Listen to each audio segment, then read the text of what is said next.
Third day of the week, and here we are serving you right here on the AM show. We dish it out hot, and this is what we do. We love coming your way, and we appreciate that you've made the time to join us this Wednesday morning. From Bernice and yours truly, we say thank you.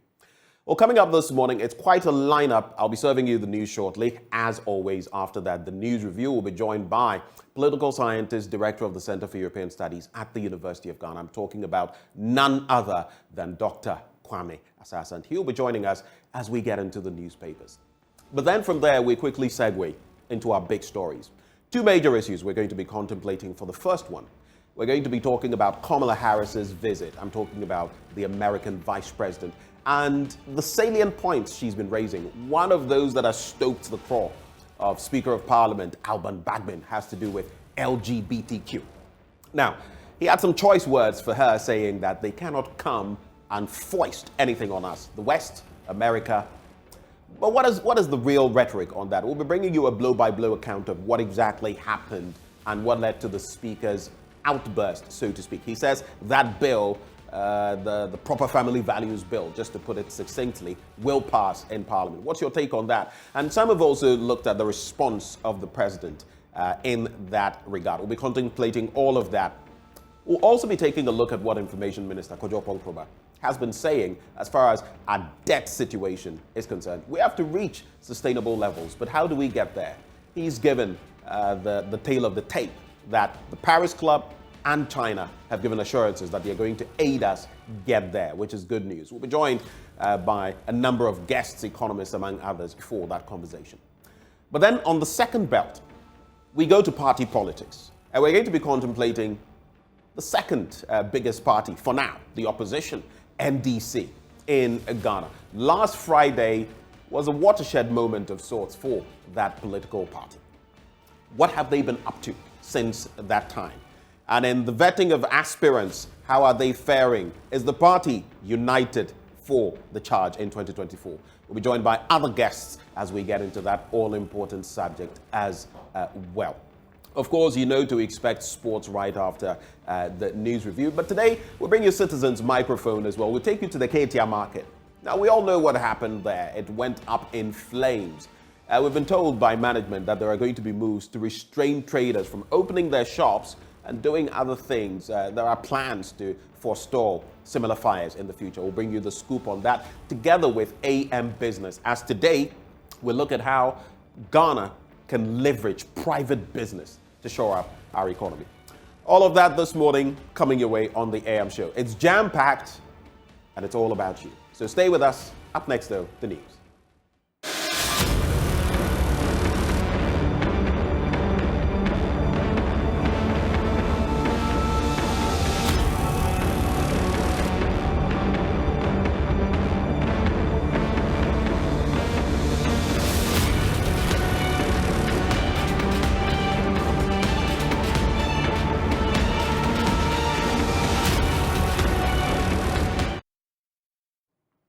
Welcome on the AM News. Let's go to Parliament for our first story. And the Speaker, Alban Bagbin, has slammed U.S. Vice President Kamala Harris for her comments on Ghana's anti-gay bill. In a joint press conference Monday, the U.S. Vice President, who's on a state visit to the country, expressed concerns about that specific bill.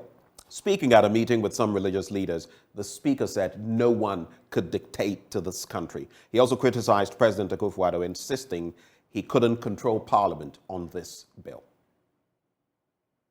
I was so happy when I read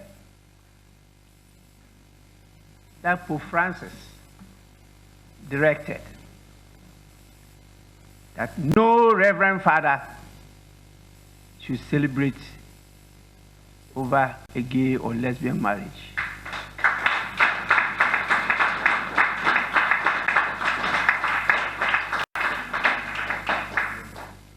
And I said, Roma locuta complete, causa finita. Yes, Rome has spoken, and the matter is ended. So please, committee members that will refer the bill to, we want the report. Don't be intimidated by any person.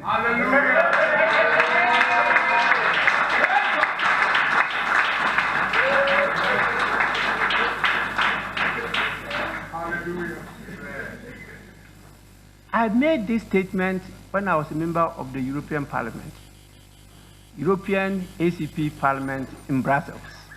Now we have two of our members who happen to be leading our Committee, Constitutional, Legal and Parliamentary Affairs, who are handling the bill. And since we referred it to them up to date, we have not heard anything. I've reminded him many times on the floor of the House. What are the challenges you are meeting? Report to us. If you take action against them, say, oh, because I'm MPP. That's why he's taking action against me. Ah, I'm NDC. Because he's taking action against me. Because he's not in my party. That kind of division, that is not the purpose of politics. Politics is meant to unite us. Diversity is natural. There's nothing you can do about it. That is creation. And that is the spice of life. How come we are using that to divide ourselves? Please, let the report flow. We need to legislate. Our friends just passed their law in Uganda. We may not go the way they have gone because our constitution is very clear as to the direction we should move. And so we'll be guided by that. Because if we pass any law against the constitution, it's unconstitutional. So we have to do that. And so what are you afraid of? If you have the whole people behind you, if God is with you, who can be against you? And if God says, please go into the wilderness, multiply and fill the world. That is God giving you that command. If somebody says, please don't multiply, how can that person be strong? I don't only speak this way in Ghana. Even at the last meeting we attended in IPU at Bahrain, anybody who listened to my speech, there were sentences on this matter. Luckily, maybe because it's a Muslim country, they applauded me.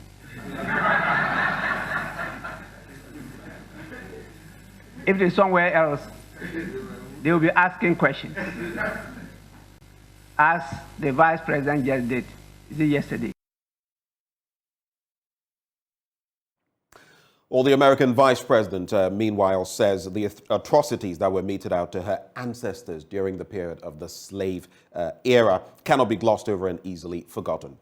Speaking after going through the door of no return in Cape Coast Castle, she indicated that the scars of the slave trade period must push humanity to fight for the rights of one another and, more importantly, support one another.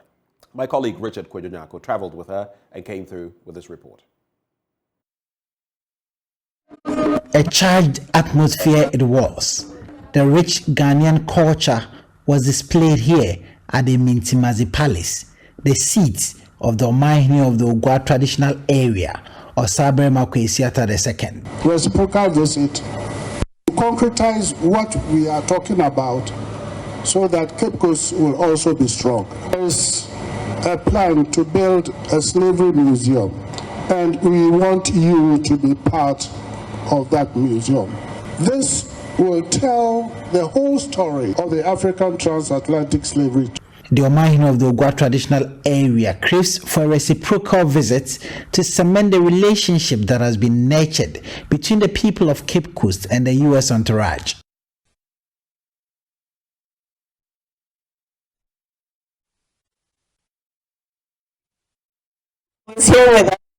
The U.S. Vice President Kamala Harris responded to the Omahini of the Ogwa traditional area.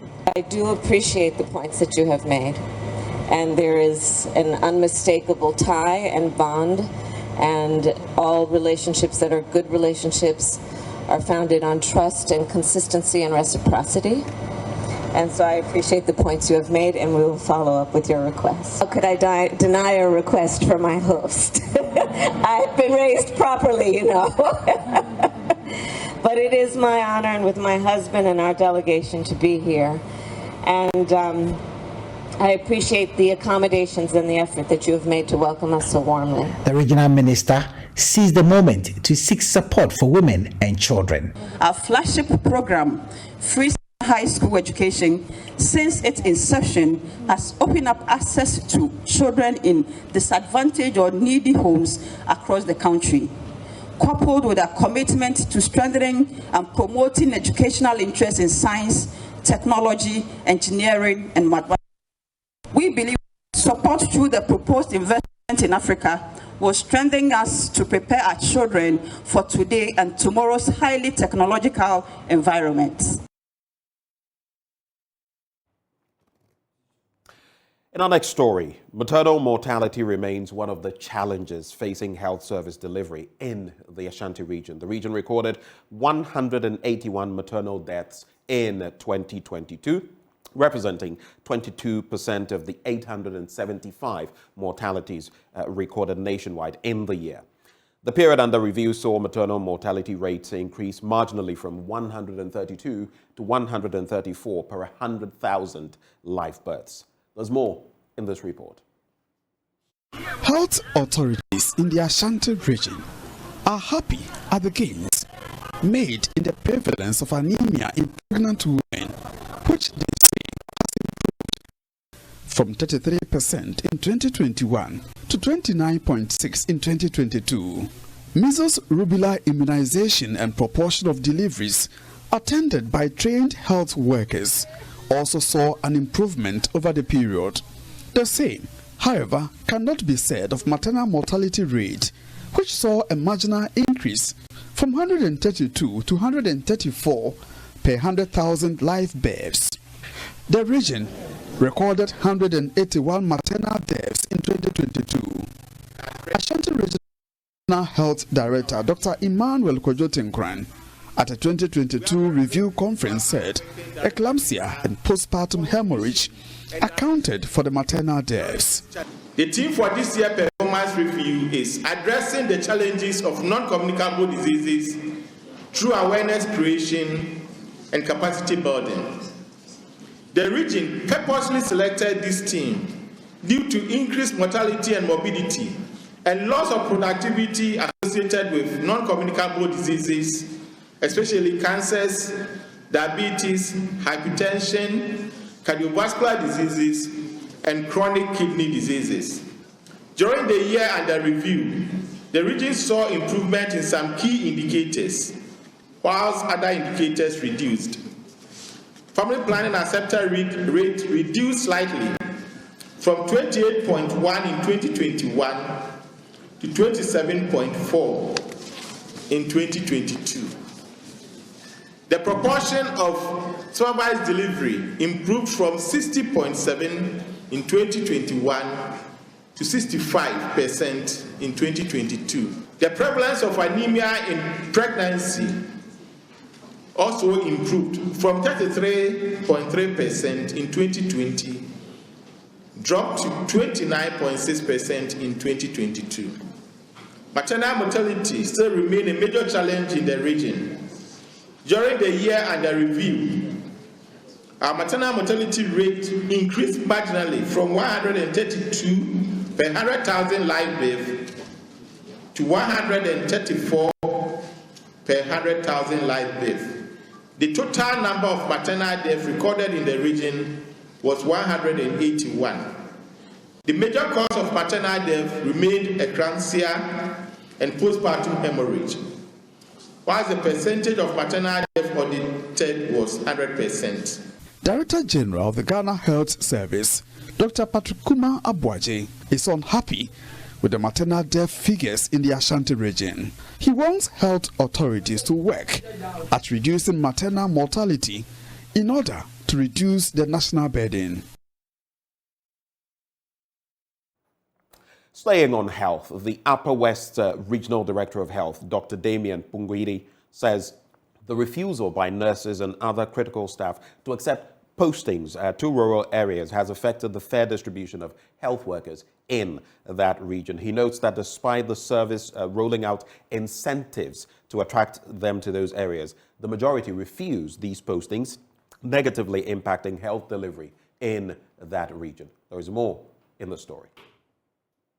The 3-day 2022 Annual Health Sector Performance Review meeting of the Upper West region affords stakeholders the opportunity to take stock of what transpired during the year under review, exchange ideas, document lessons learned, and chart the way forward in the realization of improved health outcomes in the region. Upper West Regional Director of Health Services, Dr. Damien Puwiri, laid bare plethora of programs embarked on during the year under review. With support from partners, we conducted 15 rounds of COVID-19 vaccination in all districts in a drive to achieve optimum population immunity. The region successfully responded to 2 new public health emergencies, that is yellow fever outbreak in Wa East and Sisala West districts, and monkeypox virus outbreak in the Wa municipality. As a region known for seasonal meningitis outbreak, we continued with capacity building of staff on meningitis surveillance and also strengthened supportive supervision at all levels. Dr. Damien Puwiri noted that fair distribution of nurses and other critical health staff continues to be a challenge as they refuse posting to rural areas despite the service putting incentive systems to motivate staff working in deprived areas. In the year under review, a total of 508 staff of various categories working in deprived areas were promoted to their next grade ahead of their counterparts in non-deprived areas. And a total of 334 staff serving in deprived areas have been given provisional study leave to pursue further training in the next academic year. I encourage all staff to accept posting to all parts of the region where their services are needed. There is, however, good news for the region as the number of doctors increased from 58 to 93, thereby drastically reducing the doctor-patient ratio. All districts in the region now have at least 1 doctor, and 9 out of the 11 districts have at least 2 doctors, meaning that when one is not available, the other can cover for the person. The doctor-to-population ratio has thus reduced from 1 to 12,000 persons in 2021 to 1 to 9,897 in 2022. I would like to use this opportunity to commend the Director General of Ghana Health Service for allowing the region to use its quota to acquire clearance for doctors willing to work in the region, but who were not without clearance. So during the year, some doctors were posted to us after giving clearance, but they decided to not show up. So we contacted the Director General, and he allowed us to use the quota to engage those who were their juniors. They have completed and were sitting at home waiting to be employed. So we advertised, and they came in, and this brought in a good number of doctors to the region. If this policy is allowed to continue, Mr. Chairman, the region could achieve its requirement for medical doctors in the next few years. From health, let's talk education. And the North Dai District Assembly has handed over a 6-unit classroom block to the Akakpo Senior High School. This is part of the Assembly's initiative to improve infrastructure in second cycle schools to accommodate the skyrocketing number of free SHS students. There's more in this report by Fred Kwame Asari. The Akakpo Senior High School, established in 1962, is faced with a myriad of challenges. Prominent among them is the lack of classroom to accommodate the over 1,600 student population. However, the North Dai District Assembly partly solved the accommodation challenge by providing the school with a 6-unit classroom block. The Akakpo Senior High School headmaster, Prosper Yao Vijuru, appreciated the gesture. Today we are witnessing the most beautiful and modern edifice in the school, a 6-unit classroom, also donated by the District Assembly, led by the District Chief Executive, Mr. or Honorable Kujo Ata. As we witness this today, I would also like to remind us about the tremendous challenges we face as a school. They include toilet facility for both boys and girls. Water is also a problem. When there's no water, as if we are on midterms.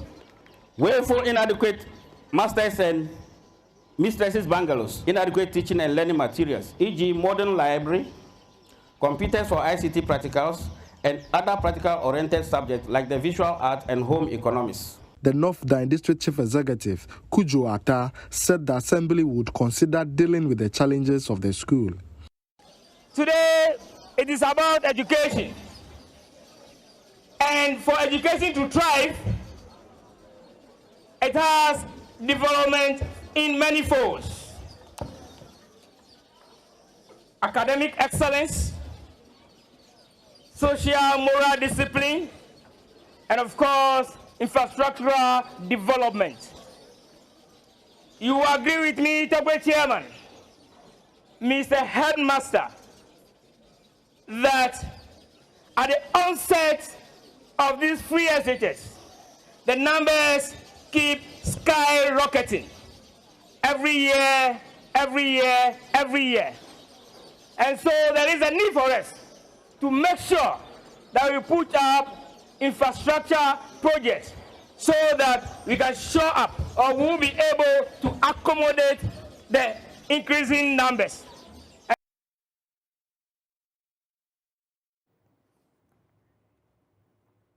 Now, in our final story, the Chief Executive Officer of the Petroleum Commission, Egbert Fable Jr., has assured of the Commission's readiness to support indigenous companies offshore to provide technical support to the oil and gas industry. He was speaking at the inspection and handing over of a locally manufactured oil and gas equipment, P6 manifold, made by an indigenous Ghanaian company.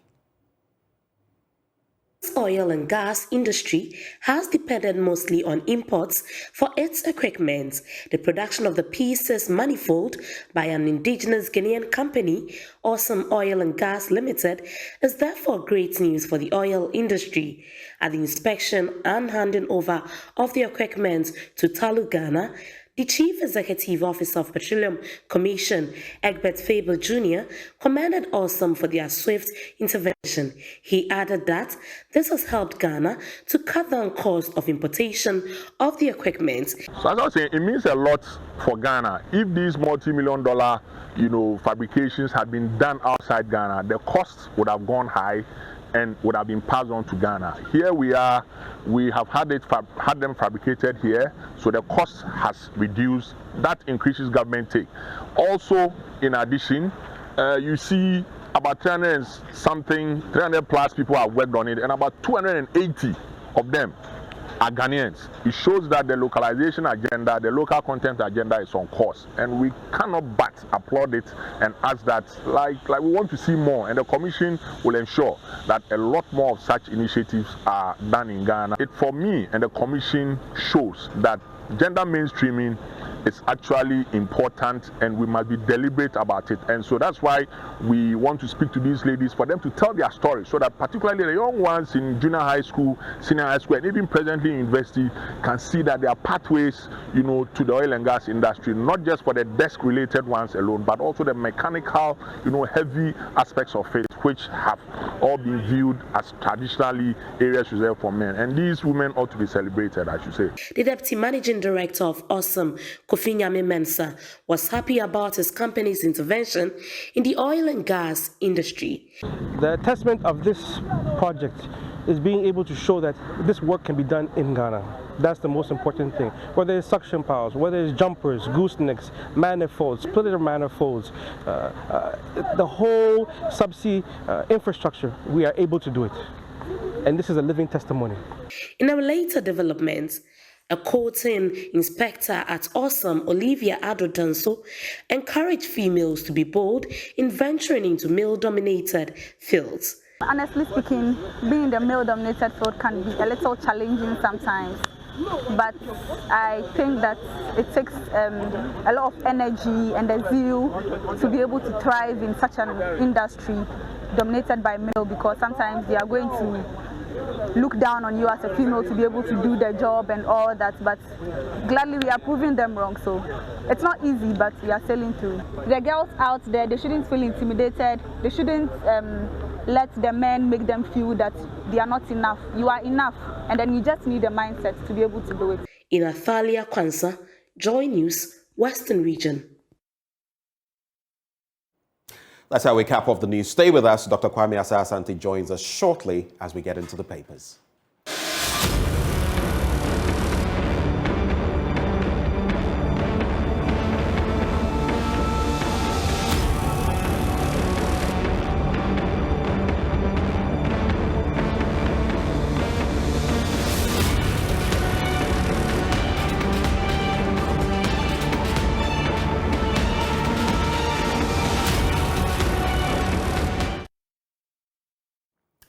The news review is on your favorite show, the AM show. My name is Benjamin Akakpo. We'll be joined shortly by Dr. Kwame Asah-Asante, but let me just let you know that this segment is brought to you courtesy of Endpoint Homeopathic Clinic. So they are so charitable. They are offering you and me, they're offering us free prostate screening, and if you're female, fertility screening as well at all their offices dotted across the country. So let's let you know about some of them.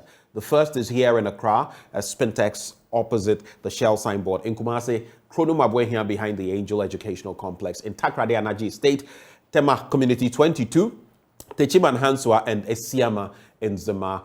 I'm sure you're excited. You'd like to call them. These are the numbers on which you can reach them. 0244 867 068 or 0274 234 321. 0274 234 321. Endpoint Homeopathic Clinic, the end to chronic disease. But let's kickstart the news review. Doc, welcome to Wednesday on the AM show. Hello, Doc. Can you hear me? Yes, I'm here. I can hear you, but I can't see you. Problem. Oh, yes. Oh, unfortunately, this morning you can't see me. Well, yes. We're working on that. We'll work on that so you can see me. That's good. Right, in living color. Once I can hear you, that's good. Great to go. I'd just like to find out before we get into the papers, Kamala Harris has been in town, and one of the topical matters, LGBTQI+. It's come to the fore again, and it's stoked the craw, if you like, of our Speaker of Parliament, who has had some very stern words to say on the back of what she brought up. Again, some have criticized the president for not being firm. What is your take on this? Have you followed that matter? Yes, I have. Ben, let me greet you one more time, and then our viewers. Let me say that before I go into the matter, there are a few questions I want us to reflect on. This bill, before it was introduced to Parliament, I want to find out who is forcing Ghana to pass such a bill. I want to really know. Are we under any, agency to pass it if we need to? All right. And for what reason are we passing it? I, as a student of international relations, I know that within the international system, it is a highly chaotic system, that there are things that are considered gray areas, for which reason, as soon as you touch it, all eyes come on you and you suffer consequences. So my first question is that why do you go in for something which is controversial in nature and it can create problems for you? And then you say you want to work on it in your country, nobody is forcing you, and you come out with it, and then now all eyes are on you. So is it not the case that we are, inflicting this pain to ourselves? So I have a difficulty. Here. Now, coming back to your question, if you look at the comment the president said, I am with him. All right. This is a very difficult subject that you need to be extremely careful when you talk about it. Have you heard John Mahama speak about it? No, as far as I'm concerned, I haven't heard any. This is a very difficult subject. Before the introduction... Well, he's spoken about it before, at least from what I recall. So did former President Mills, But yeah. and even former President, I mean, the current President, Nana Addo, has also spoken on that matter. You remember that interview and what he said back then, and what is panning out now. What he said that was, became topical when he said it was bound to happen. And now, so incrementally, if you like, the conversation has come up. Yes, but all that I want to say is that it's a difficult subject that you need to be extremely careful, because there are consequences. If you don't pass it and donors get angry, if you pass it and it doesn't satisfy the interests of donors, you have a problem.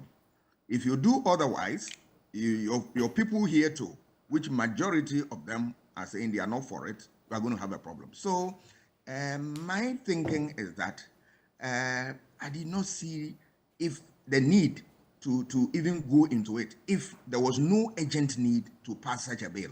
I did not see that, but I may be wrong. Somebody can come out with something different, but that is where I see. So all the talk and all the attacks about the president, I think, is not fair.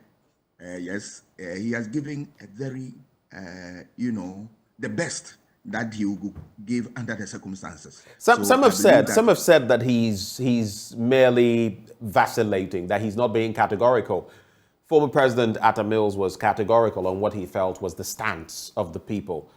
Former President Mahama, also pretty categorical, but maybe not as stern as Atta Mills. May his soul rest in peace.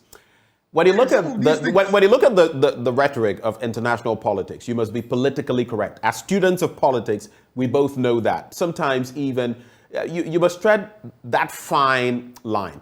But when you talk about what precipitated or necessitated this bill, as some have suggested, they said the activities of LGBTQI groupings in the country and some of what they were peddling, especially to young people, and that these were acultural, anti-cultural, as far as we are concerned, were becoming problematic.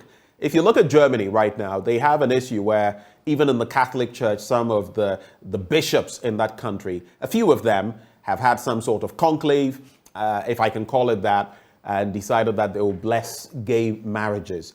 And the church has roundly rejected that. Other German bishops have roundly rejected that. It is simmering. It's becoming a problem. So those are some of the things that those who are proponents of the bill looked at and said, look, we don't want it to get to this point. Now, I want us to contextualize it even further from both ends. Uganda, for example, has legislated, and I feel the maximum penalty for one of the offenses, the major offense, is 20 years imprisonment. It affects peddling anything concerning LGBTQI and sort of promoting it, among others. I don't know whether you've seen some of the documentation. So they're basically saying it is illegal in all its forms. Then, on the other hand, we have those who will say it's all about human rights and choice. The speaker says that, look, this is unnatural, because even from the biblical standpoint, we're meant to fill the earth, procreate and fill the earth. With all of these views, and especially situating it from the cultural context, what do you make of it moving forward? What should be our rhetoric? Because like the speaker mentioned, he also makes the point that why don't these Western countries go to like the Gulf states, the Arab states or the Muslim states and make such statements? You would realize that they often avoid them in these states, partly because it has been suggested they are oil rich, they are self-sufficient, and you cannot come there. I mean, look at the example of the last World Cup in Qatar. You get it? So the dynamics are many and varied. How do we find our own space, appreciation? I think this is like democracy. Democracy is what it is. Rule of the people, by the people, for the people. But in India, it is practiced in a certain context. In South Africa, it's practiced in a certain context. In Australia, it's in a certain context. In the United States, it's in a certain context. In Ghana, it has its own context. What's your take? Right. But before you can, stand boldly and talk about these things, you should have done your homework.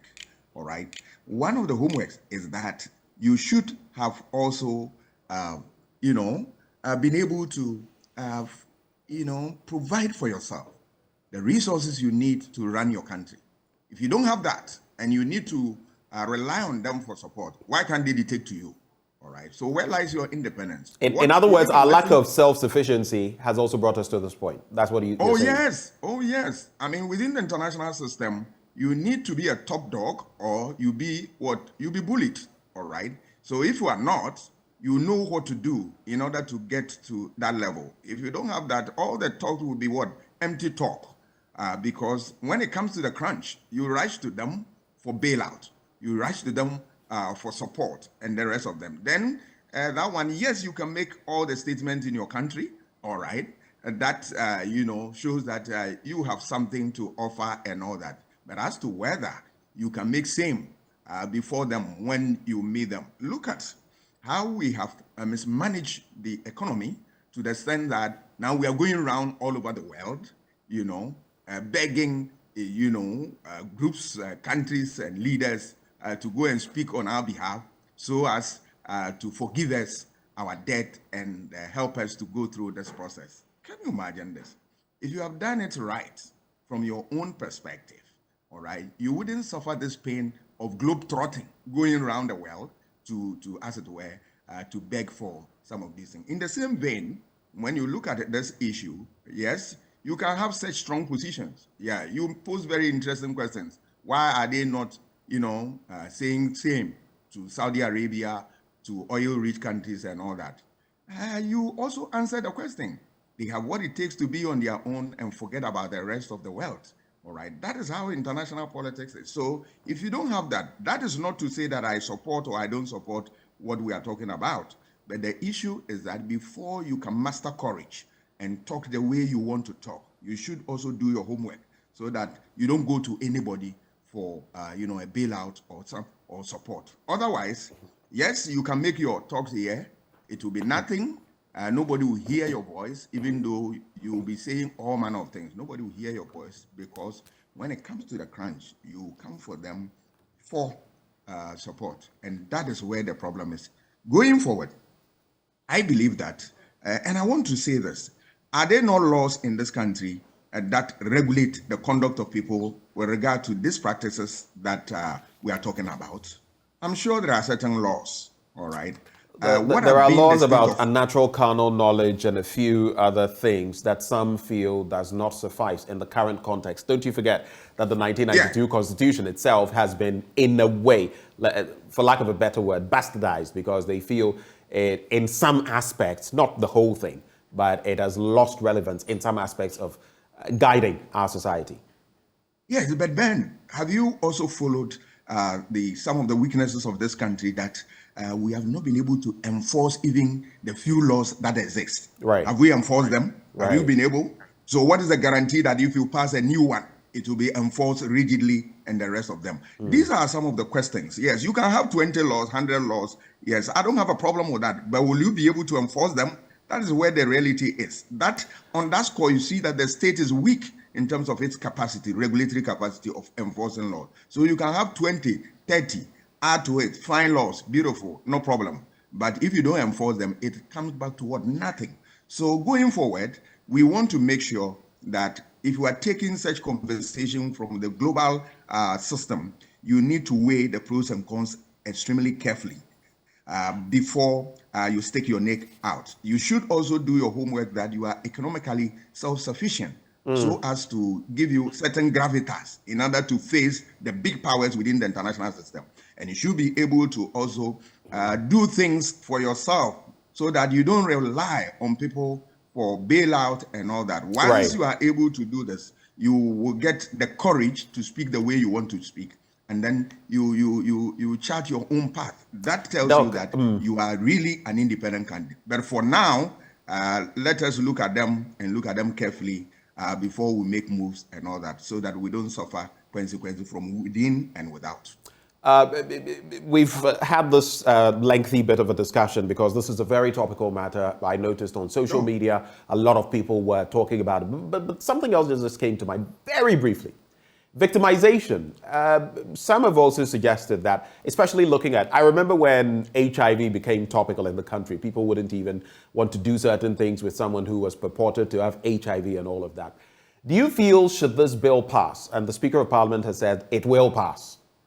Now, the President basically doesn't have an option, but do you feel if the bill passes into law, we could have problems with victimization, knowing who we are as a people? Do you think we can control that? Very briefly. It's a very difficult question to answer because of the conditional sentence you introduced. If, because knowing what we are experiencing in recent time, will this pass or will it not? So it can be. It's hypothetical. Yes. But if you put that one aside, yes, if there are discrimination. There are abuses of human rights. I think there are laws that regulate the conduct of the public in this regard. So the law will be followed through. That's it. You know, in every democracy, all right, it is anchored on rule of law, which has two components: equality before the law and due process. You are a student of law, and that when we are all equal before the law, the treatment is the same, and that any decision that you also take, all right, must resonate with the laws of the land. If you go against it, that is why crime is crime. When you breach any law, you are visited by appropriate punishment. So the regime will take care of itself to regulate the conduct of people along these lines. Let's quickly get into the papers now. Nkrumah rallies support for 3 revenue bills. That's the Daily Graphic newspaper. U.S.-Africa partnership based on mutuality. That's according to American Vice President Kamala Harris. At Graphic National Development Series, give ear to agric experts, Asantehene to government. Let's look at that. The Asantehene Otumfuo II has urged the government to listen to knowledgeable voices on agriculture instead of dismissing them as mere criticism. He said, turning around the country's agricultural sector to meet the food needs of the people required pieces of advice and suggestions from experts in the sector. That is the thrust of what he's been saying. Let's quickly go to page 20, where we'll hear from Information Minister Kojo Nkrumah, who says so the Minister of Information, Kojo Nkrumah, is rallying national support from all stakeholders to help pass the 3 revenue bills before Parliament, before the House rises on Friday. Today is Wednesday. The government is hoping to rely on the bills to raise about 4 billion Ghana cedis annually from the Growth and Sustainability Levy Bill, the Income Tax Amendment No. 2 Bill, and the Excise Duty Amendment Bill to shore up domestic revenue flow. The point to be made, though, I've interacted with the Chamber of Commerce, the President or the CEO. I've interacted with the Ghana Union of Traders Association. All the businesses we've spoken to have said the economic situation is strangling them. The Bank of Ghana's policy rate shot up by 150 basis points, bringing the total, when you look at the increments, to 29.5%. The rate, generally. People have said if this keeps on, businesses will simply go under. And here we are with these 3 revenue bills, which will only add to the woes, as some see it. Your quick reactions to these stories.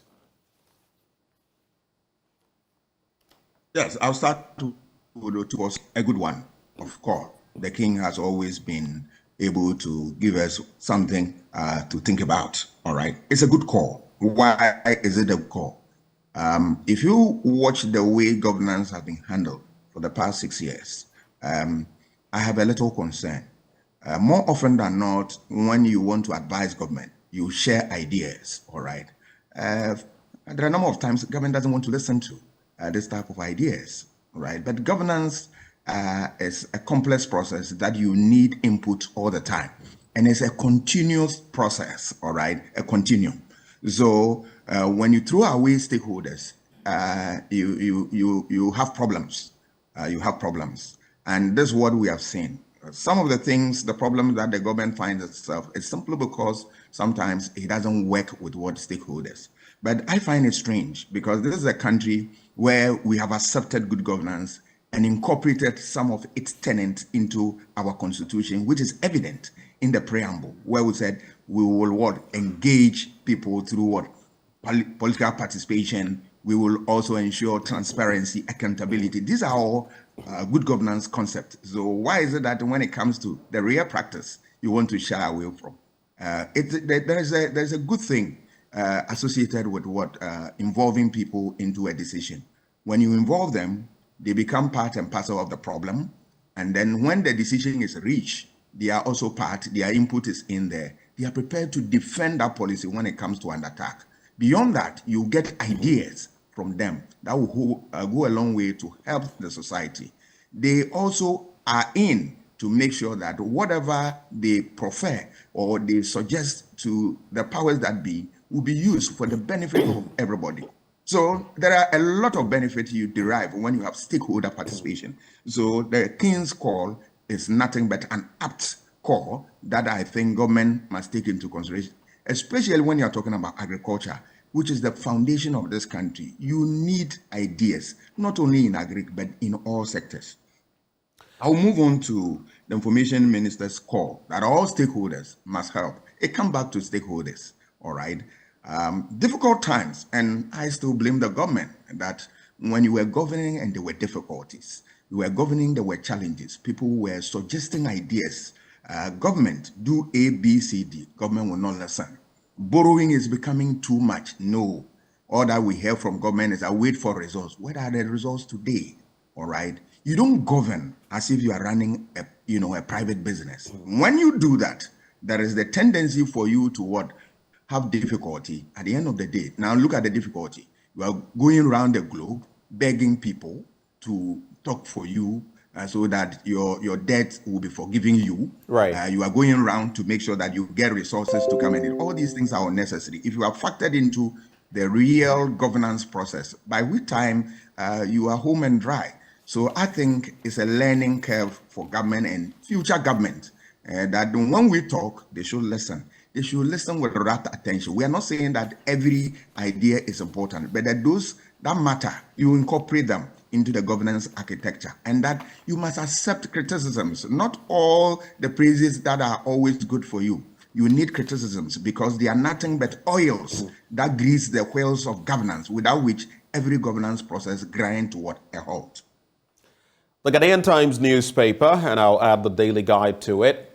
Harris addresses youth at Black Star Square. U.S. commits to fast-tracking African innovation for economic growth. That story on page 11. There's also Veep others mourn late Kumau Member of Parliament Philip Atta-Baswa. And that's another knock to our political system. MTN cuts sought for construction of $25 million Ghana ICT hub. And Ghana joins Atlantic Cooperation as founding member. That's according to the president. Let's take a quick look at some of those stories. So President Akufo-Addo has announced Ghana's acceptance to join the Atlantic Cooperation as a founding member following an invitation by the United States. He said it was the belief of the government that such cooperation would provide the platform to develop shared approaches to the Atlantic Ocean issues and build on shared capacities and experience for the benefit of the Atlantic Ocean region. On page 12, MTN has cut the sod for the construction of the Ghana ICT hub as part of the broader Ghana Innovation Hub project. The leading telecom company has therefore committed $25 million to support the project. The initiative falls in line with MTN's broader objectives of leading digital solutions for Africa's progress and its commitment towards supporting Ghana's digital agenda. I'll just take a quick look at page 14 for those who may not have much knowledge of the late Kumau MP. The Vice President, Al-Hajj, Dr. Mahamudu Bawumia, has expressed his condolences to the family of the late Member of Parliament for Kumau in the Ashanti region, Mr. Philip Atta-Baswa, who died on Monday night at age 54. His death was confirmed by the Majority Chief Whip Frank Anodomfre in a tweet on Tuesday morning. The New Patriotic Party MP died at the Kolebu Teaching Hospital, where he had been on admission. We condole with his family. May his soul rest in perfect peace. Quick reactions, Doc. Yes, I'll start with the late MP. Very unfortunate. We mourn with the family. We share in their pain. We are solidly behind them. It's unfortunate that we're experiencing this thing at this time, especially when you have a very young MP who has prospects and is doing well in Parliament and all that. It's very, very unfortunate. But the good Lord is with them. It's unfortunate we are losing another Baswa because I recall somewhere 2000 thereabout, there was another MP who died in Kumeu, the same name, Baswa. So it's unfortunate that the family or the constituency is losing MPs like that. Very, very unfortunate. But we pray and then that the good Lord will support them in this difficult time. We are with them. Now you move on to the Atlantic membership group that Ghana has joined. Atlantic Cooperation. Yes, brilliant idea. I support the government. I support the president for that effort because take it or leave it, the ocean is one of the resources that you need at all times. We are blessed that we have this. So any issue about it, you want to be careful and take it seriously because there are a lot of benefits. Look at landlocked countries. They are struggling. They don't have that. We have. So there are issues in recent times that have come up regarding the sea limit, what we call in political science the sea limit. All right. And if we address these things, it helps. Look at the offshore oil mining that we are doing and all that. These are some of the things that will help us. Look at, terrorist groups and other, insurgent groups who are also using the ocean for nefarious activities and all that. So if you have a body that will look at all these things and help, and even dumping of what poisonous or toxic material within the system. Right. All these things are going to be looked at, and it's beautiful. I also support the MTN project. It's a good one. If you look at the telecommunication industry, a very beautiful concept that's really helped the world. I am thinking, last time I was asking myself, if we have not had this type of technology and knowledge, what would have happened to unemployment? All right. We would have had staggering figures and all that. Look at the telecom industry, the millions and millions of people it's employing around the globe. Beautiful program. So I support MTN. Let them go on so that we all benefit from it, at least at a point in time. Doc, to wrap the conversation finally, the Daily Guide adds NPP MP dies after collapsing in Parliament, a detail that other papers do not add. But 8 perish in Oti River accident, and at least 8 mourners have been confirmed dead in another canoe accident on the Oti River. The victims were part of 11 on board the capsized canoe. And then there is this interesting one in the Finder newspaper. Interestingly, today, the Finder didn't come on the main page. Is the Find, but of course we all know it's the Finder newspaper. The Ministry of Lands and Natural Resources has dismissed reports that the government owes some seedling providers under the Green Ghana project 2.5 billion Ghana cedis. There's a lot of talk, but according to the members of the association, they are currently frustrated as they are constantly being harassed by banks they secured loans from to procure the seedlings. So Green Ghana, which some of us have been asking, how much exactly has gone into it? How many have survived? What has been the output so far? Well, this has come up now. 2 stories for your quick reflection as we go, Doc. The seedling project, great one, but we always want to ensure that there's value for money. There's no doubt that such projects will support the green environment we want to have at all times, and then save the ecosystem from this threatening ozone layer issues that confront the world, not only Ghana, but the world. So such a project is a laudable one, but we want to do this along the lines of what good governance, where there must be transparency. Transparency requires that you give information and that people must have easy access to the information. That is the way to go. And of course, you are accountable for the resources given to you, for the actions you have taken. That's all. Once we are able to do that, we'll make the system work. We do hope we get there. Would you like to share any words on the canoe incident? Yes. It almost escaped me. Very unfortunate situation because we have heard it time and again. The Oti, the Makango areas and all that. I want to understand what is it that is affecting transportation in that area, which is causing a lot of problems in this regard. I believe that the authorities must assemble the stakeholders and then find a lasting solution to the problem there. Because in that area, if you are familiar in that terrain, that is one of the best means of transport. So if you have such difficulties, you're going to create problems. People are going to cut away from market areas to be able to travel to other places is going to be impeded. We want to build a better Ghana, a Ghana that we all have our means of livelihood and we are all alive. So I believe that stakeholders have taken political notice of this and they will do the right thing. Doc, as always, we're grateful for your time. Dr. Kwame Asah-Asante is a political scientist. I'm also grateful. And head of the Center for European Studies at the University of Ghana. This segment, the News Review, has been brought to you by Endpoint Homeopathic Clinic, and they're offering free prostate screening, free female fertility screening as well. Locate them in Accra, Spintex, opposite the Shell signboard in Tema Community 22, I beg your pardon. Takrady Anaji State, Kumasi Krodoma here behind the Angel Educational Complex. Techiman Hanswa and Esiama Nzema. You can reach them on 0244 867 068 or 0274 234 321. Endpoint Homeopathic Clinic, the end to chronic disease. But definitely, as sports comes up next, the Black Meteors sealed their Morocco 2023 qualification by pipping the Algerians to it. We drew in Algeria, we beat them here. We'll bring you that and more in sports. Do stay.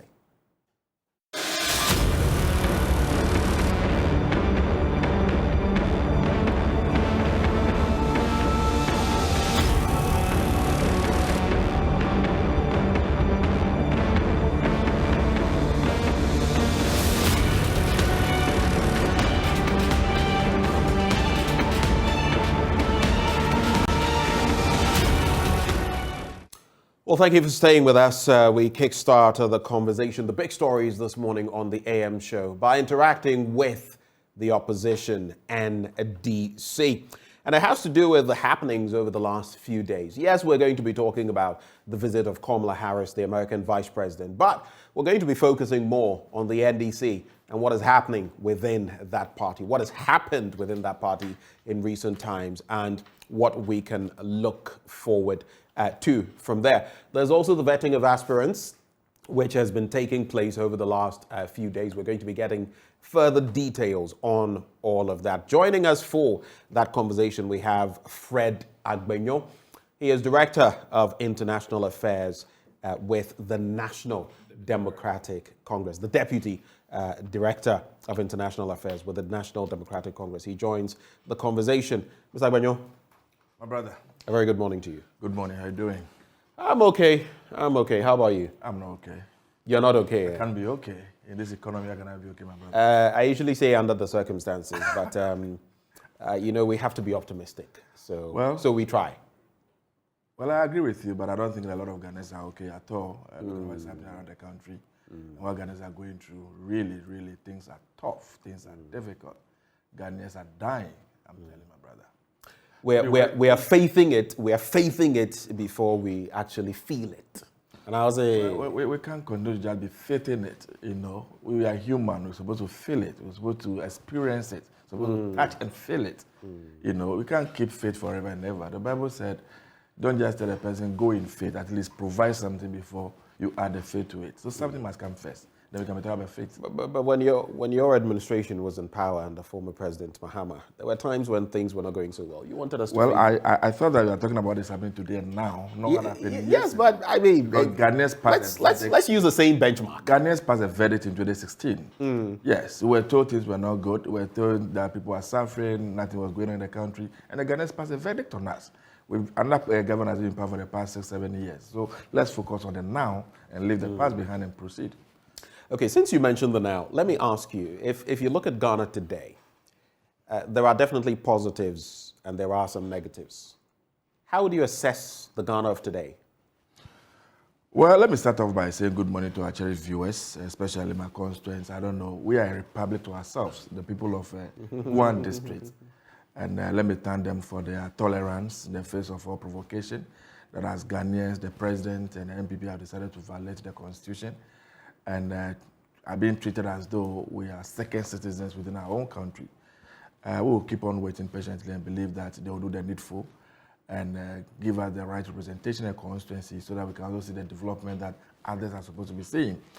My brother, coming back to the question you just asked, I'm not too sure if there are any positive that we can talk to today as we speak. I don't know. Are you saying it's all negative in Ghana? Well, maybe you can point to a few of the positives, then we can discuss them. But from where I sit, I'm not too sure if there are any positives out there. If you look at the revenue, the resources that we have gained as a nation, the money that have come to our country, vis-a-vis what you want to call development that is available for us to see.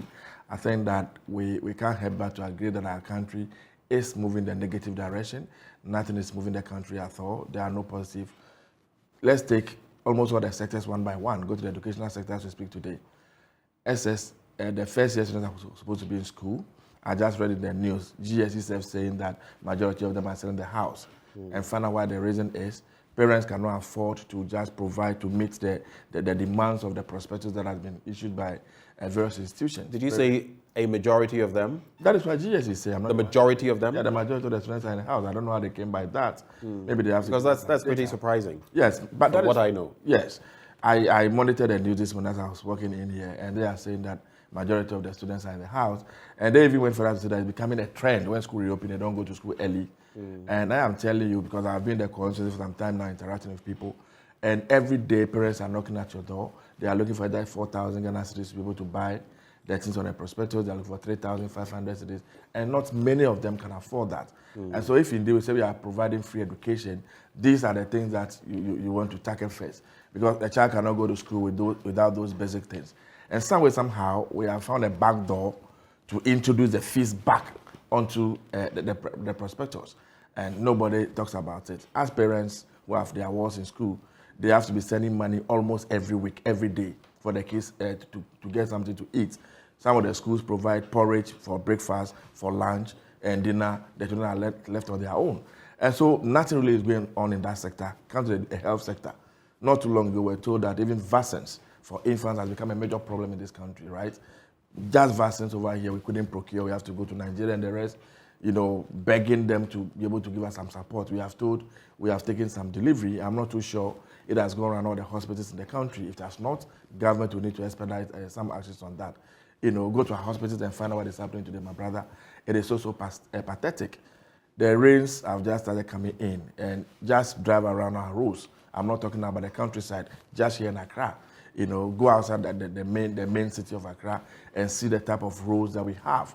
I don't know the contractors who worked on the road. I don't know who supervised them. Spend millions of dollars in some cases to construct a road, and the road cannot last beyond 6 months. And that is the current state of our roads. If you go to my district, in the Guan district, you can't mention of one single motorable road in the entire district.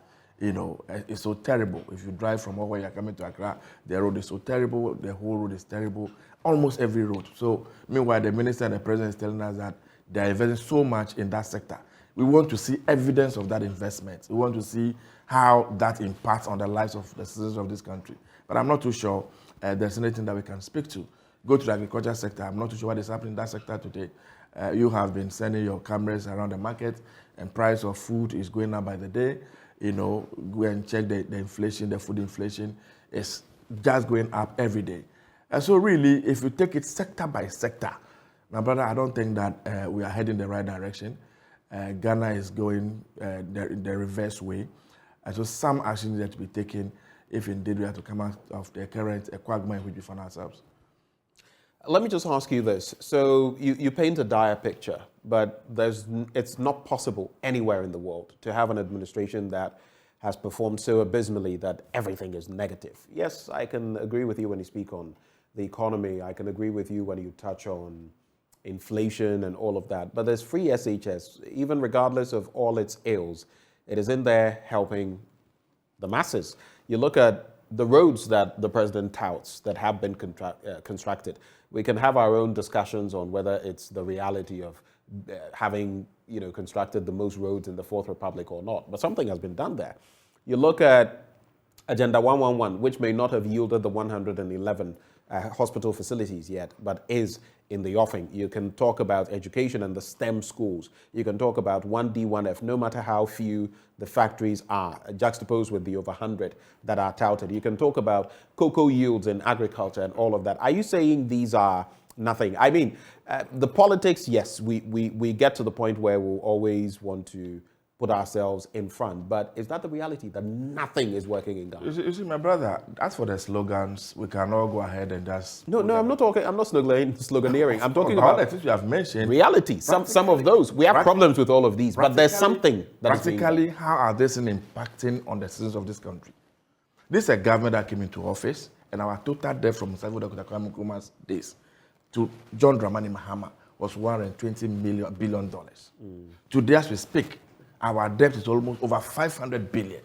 You know how much more money they have added. And so you ask yourself, what can we see tangibly that this money that we have gotten, this is what we did with it? We were in this country, when COVID came, all the monies that came into our economy, i.e. the World Bank, the IMF, corporate Ghana, and what have you, if you put everything together, close to 35 billion Ghana cedis. The president himself said they spent about 17 billion, 19 billion in some cases. The minister is giving another figure, the president is giving us another figure. So let's even assume that they spent even 19 billion of that. Go and check the tax revenue that came in between 2019, 2020, and 2021. From 41 billion Ghana cedis to 42 billion cedis. In fact, 2020-2021, that COVID was supposed to have, struck in this country, the revenue that we generated from the taxes alone was almost 4 billion Ghana cedis. So if you are looking at what they said they have done, you have to juxtapose that against the revenue that has come into their hands.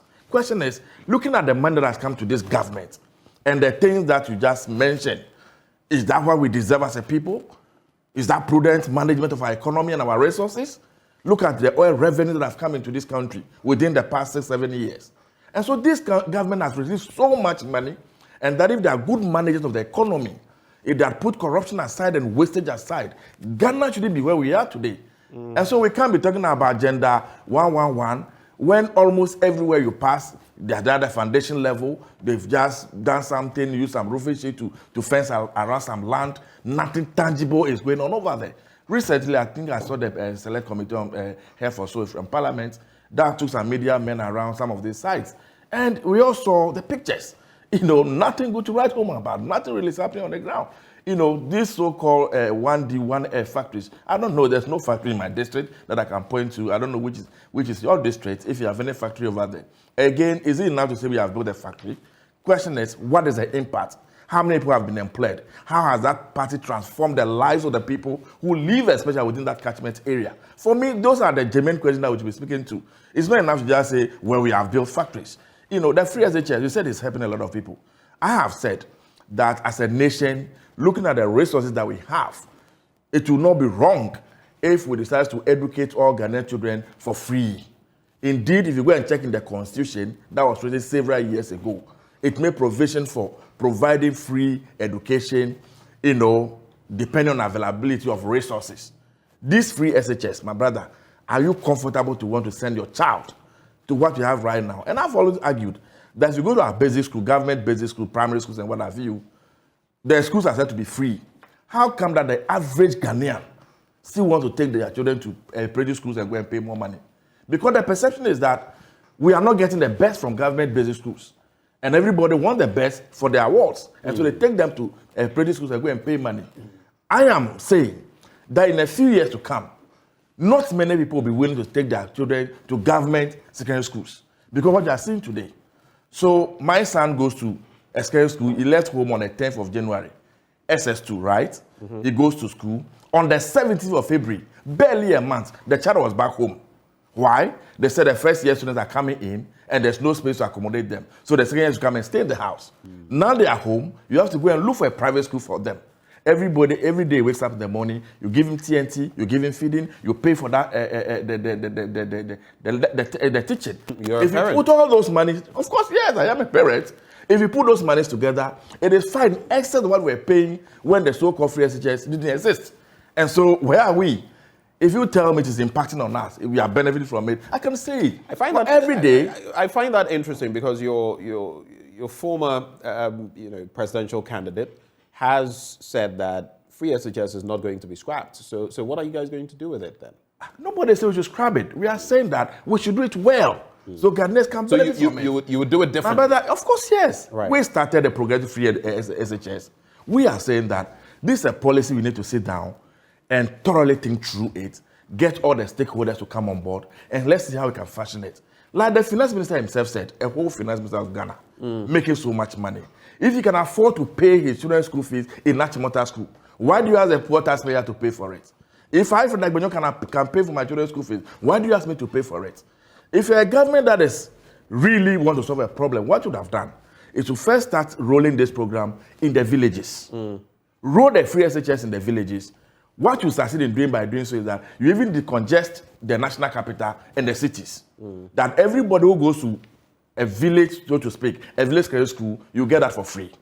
If you said you want to go to Achimota school, you want to go to Presec, you want to go to all these, the first class schools, then you must be ready to pay for it.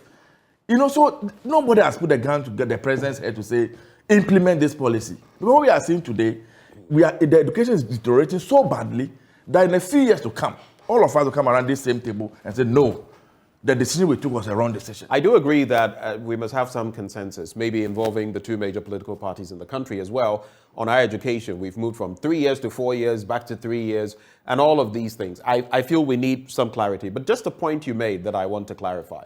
Are you aware that at a point in time in the previous administration, just as we're talking now about this current administration adding to the debt stock beyond all the previous governments in the past, during the tenure of former President Mahama as well, that was the same situation. Are you aware of that? Or should I give you the facts? No, I'm not going to argue on that. Okay, you can't compare apples and stones. Really? John Mahama borrowed money. Right. Question is there any evidence as to what that money was put to? So I can just close my eyes and point my finger towards circle here. The interchange is there for you to see. I can point to the Rich Hospital, which is now called the Greater Accra Hospital. It is there for you to see. I can point to the Regional Hospital. I can point to the University of Ghana Hospital. I can point to the Dodowa Hospital. I can point to several hospitals across the country. Go to Upper West Regional Hospital, Upper East Regional Hospitals. I can mention Terminal 3 in Accra here. I can mention Kumasi Airport. I can mention Tamale Airport. I can mention Ho Airport. I can mention, go to Tema Port. The new port that was built, which is 5 times bigger than the original port. Go to Takoradi Port. So evidence is there that the money that was borrowed was used for infrastructure development for the benefit of the society. Right. The number of schools that were built, the number of road infrastructure, and everything is there. Question is, you have borrowed over 400 billion Ghana cedis. What have you used the money for? That's why we're going to consumption. Go and check the budget Auditor General's report on this COVID. Look at how our monies were spent in the name of feeding people in Accra and Kaswa and just Tema. Look at the budget. The so-called spraying of schools before schools reopen. Look at the budget. And so they have just come to a mass wealth. They were borrowing because the finance minister, who is the president's cousin, was benefiting from the borrowing and was building a financial empire. That is not a point that but that is the truth. You can categorically say. Yes, we have those entities that are, so to speak, book runners, for lack of a better word, but you cannot say that they were borrowing merely because of that. But let me just go to those things. What debt could be the most between 2000 and 2008, right before we get into the NDC and matters arising, under President Akakpo, the amount added to the debt stock was 4.82 billion Ghana cedis in those days, if you do the conversion, bringing our total debt to 9.7 billion at the time when Akakpo exited in 2008. Then came NDC under JEA Mills, 2009 to 2012. And of course, we know of the dynamics in there. But the total we added to our debt stock then was 26.25 billion Ghana cedis, bringing our debt stock to 36 billion. Enter JD Mahama. He also added 86.17 billion Ghana cedis. In fact, if you do the math, 26 billion plus 4 billion, so 26 billion under Atta Mills stroke Mahama, at the 4 billion, that's just about 31 billion that was added. But within that administration alone, that window from 2013 to 2016, 86.17 billion was added, which would be more than we had borrowed since independence.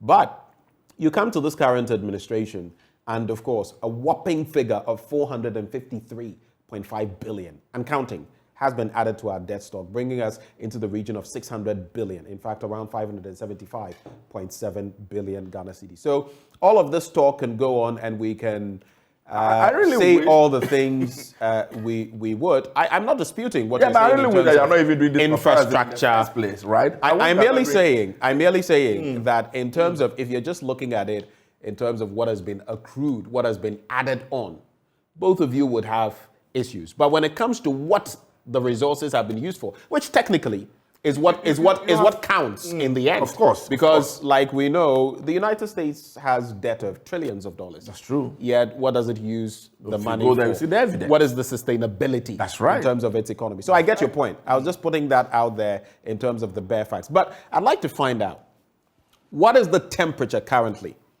in the NDC? Those questions were just by the by, because you started talking about the reality of the ordinary Ghanaian today. What is the temperature in the NDC currently? How hot is it on the back of what happened last Friday?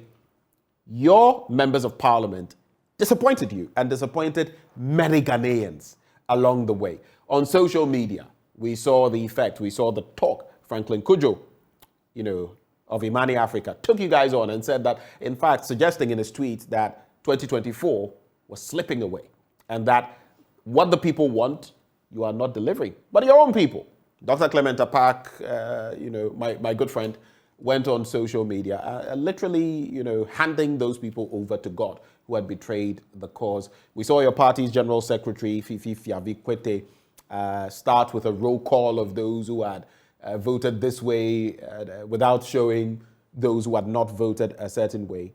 The former president, Mahama, described some of them as, in fact, described them as traitors, together with Fifi Kwete, before he backtracked and said that, but let's not victimize them. We're still going to need them in Parliament. Let's forge ahead as one body. What is the temperature like in the NDC? And are you mending the cracks? Well, I can tell you for a fact that the rank and file of our party people are not happy with what happened in Parliament on Friday. I have been on the ground, I've been interacting with our branch executives, and almost every community I visited after Friday, everybody threw this issue at me. And what is happening with leadership? Why did you allow this to happen? And to be very honest with you, our party people felt betrayed. They felt let down. That was not their expectation. And I must say that what happened in Parliament on Friday was not just limited to just the NDC, but the generality of the Ghanaian people. Because long before that particular decision to pass the 6 ministers was passed, we have heard, including even some foreign nationals, have heard the ambassador to Germany also has also made some comments about the size of government and thought that the size of government is too huge, you need to do something about it. I've heard civil society organizations, I've heard people in the media, everybody is complaining about it. And so when NDC took a principled position that no, we are not going to allow these 6 ministers to pass, and that President Akufo-Addo must do something about the size of government, I thought that we had a very rare opportunity to have, compel the president to do the needful. Unfortunately, not all our members of parliament, just about some 30 or 40 of them, decided to betray the principal position that we took.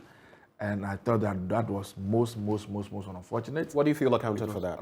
I am not too sure, and I don't intend to speculate. I've read a few things that people have put out. I've heard what people have said. Some people believe that some monies might have, been given to some people. I don't have any evidence to that effect, and so I'm unable to speak to it. But you see, if you are a Democrat and you belong to an organization, and the organization has taken a decision, it's incumbent on you to respect and stand by that decision, regardless of your personal view of how to think about it. At the time before the decision is taken, everybody has a right to come and express an opinion and what they think must be done. But once a decision is taken, all of us are under that obligation to respect that decision. And so for you to go to Parliament and go and do otherwise, because if you recall, before this particular decision was taken in Parliament, our party General Secretary had issued an official statement asking all parliamentarians, all MPs, to return to the House. Those who are traveling abroad to return back home, nobody's going to their constituency and campaign, and even halted campaign activities in their constituencies so they can stay in Parliament and make sure that this decision we have taken as a party comes to light, that we don't approve of those ministers. And so for some of them to have gone there and go against this decision of the party, for me, is most regrettable. It's unacceptable. It doesn't help the cause of the party.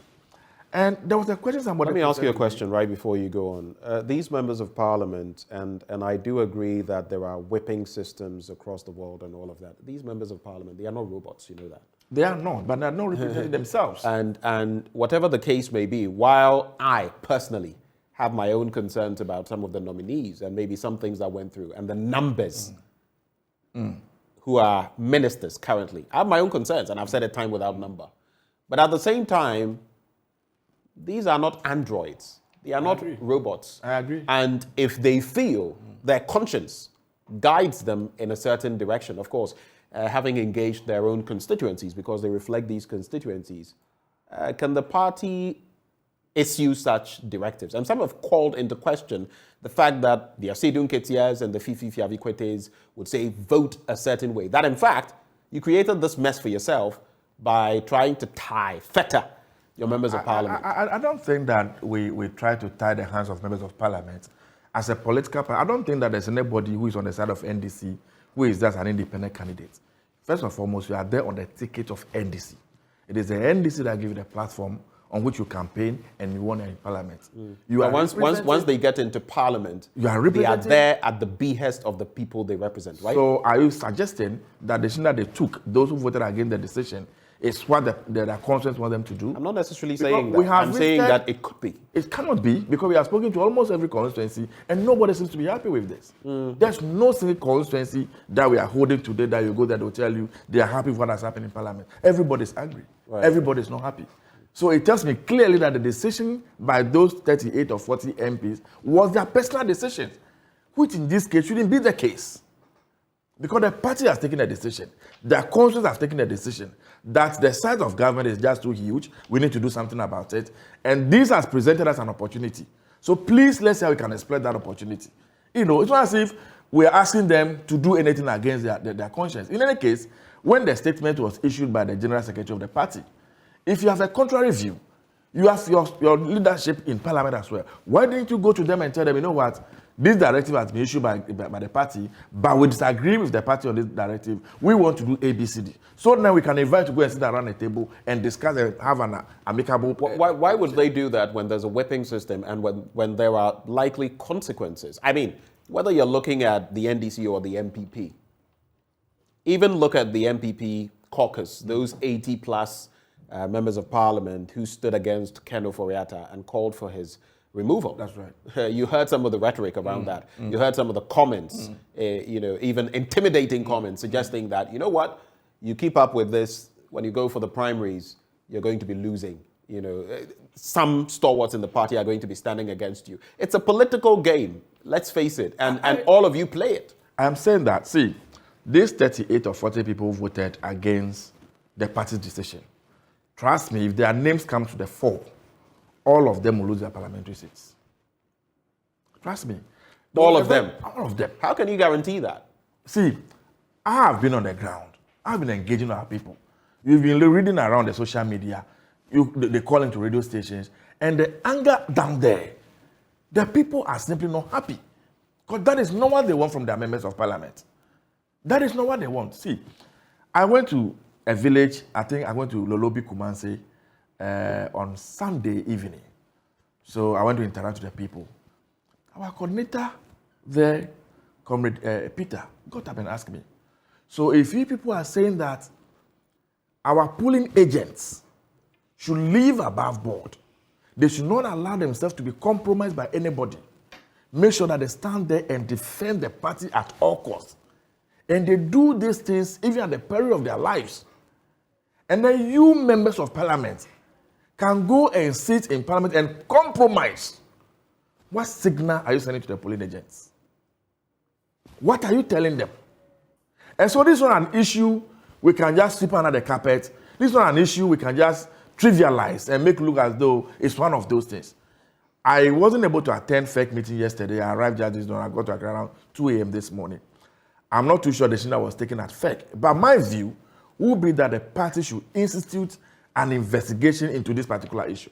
We need to get to the bottom of it. We need to know the persons who were involved, the people who violated the party's directive, so that at least some sanctions and punishment is meted out to them to serve as a deterrent, that when the party has whipped all of you in a particular direction and leadership has been formed to do so, you must comply.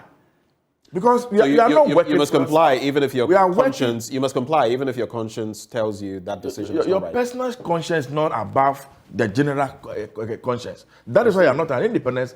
You are not an independent. Do you remember? Right before I bring in Professor John Gachi, who has joined us, Prof. A very good morning to you. Let me just say good morning to you, sir.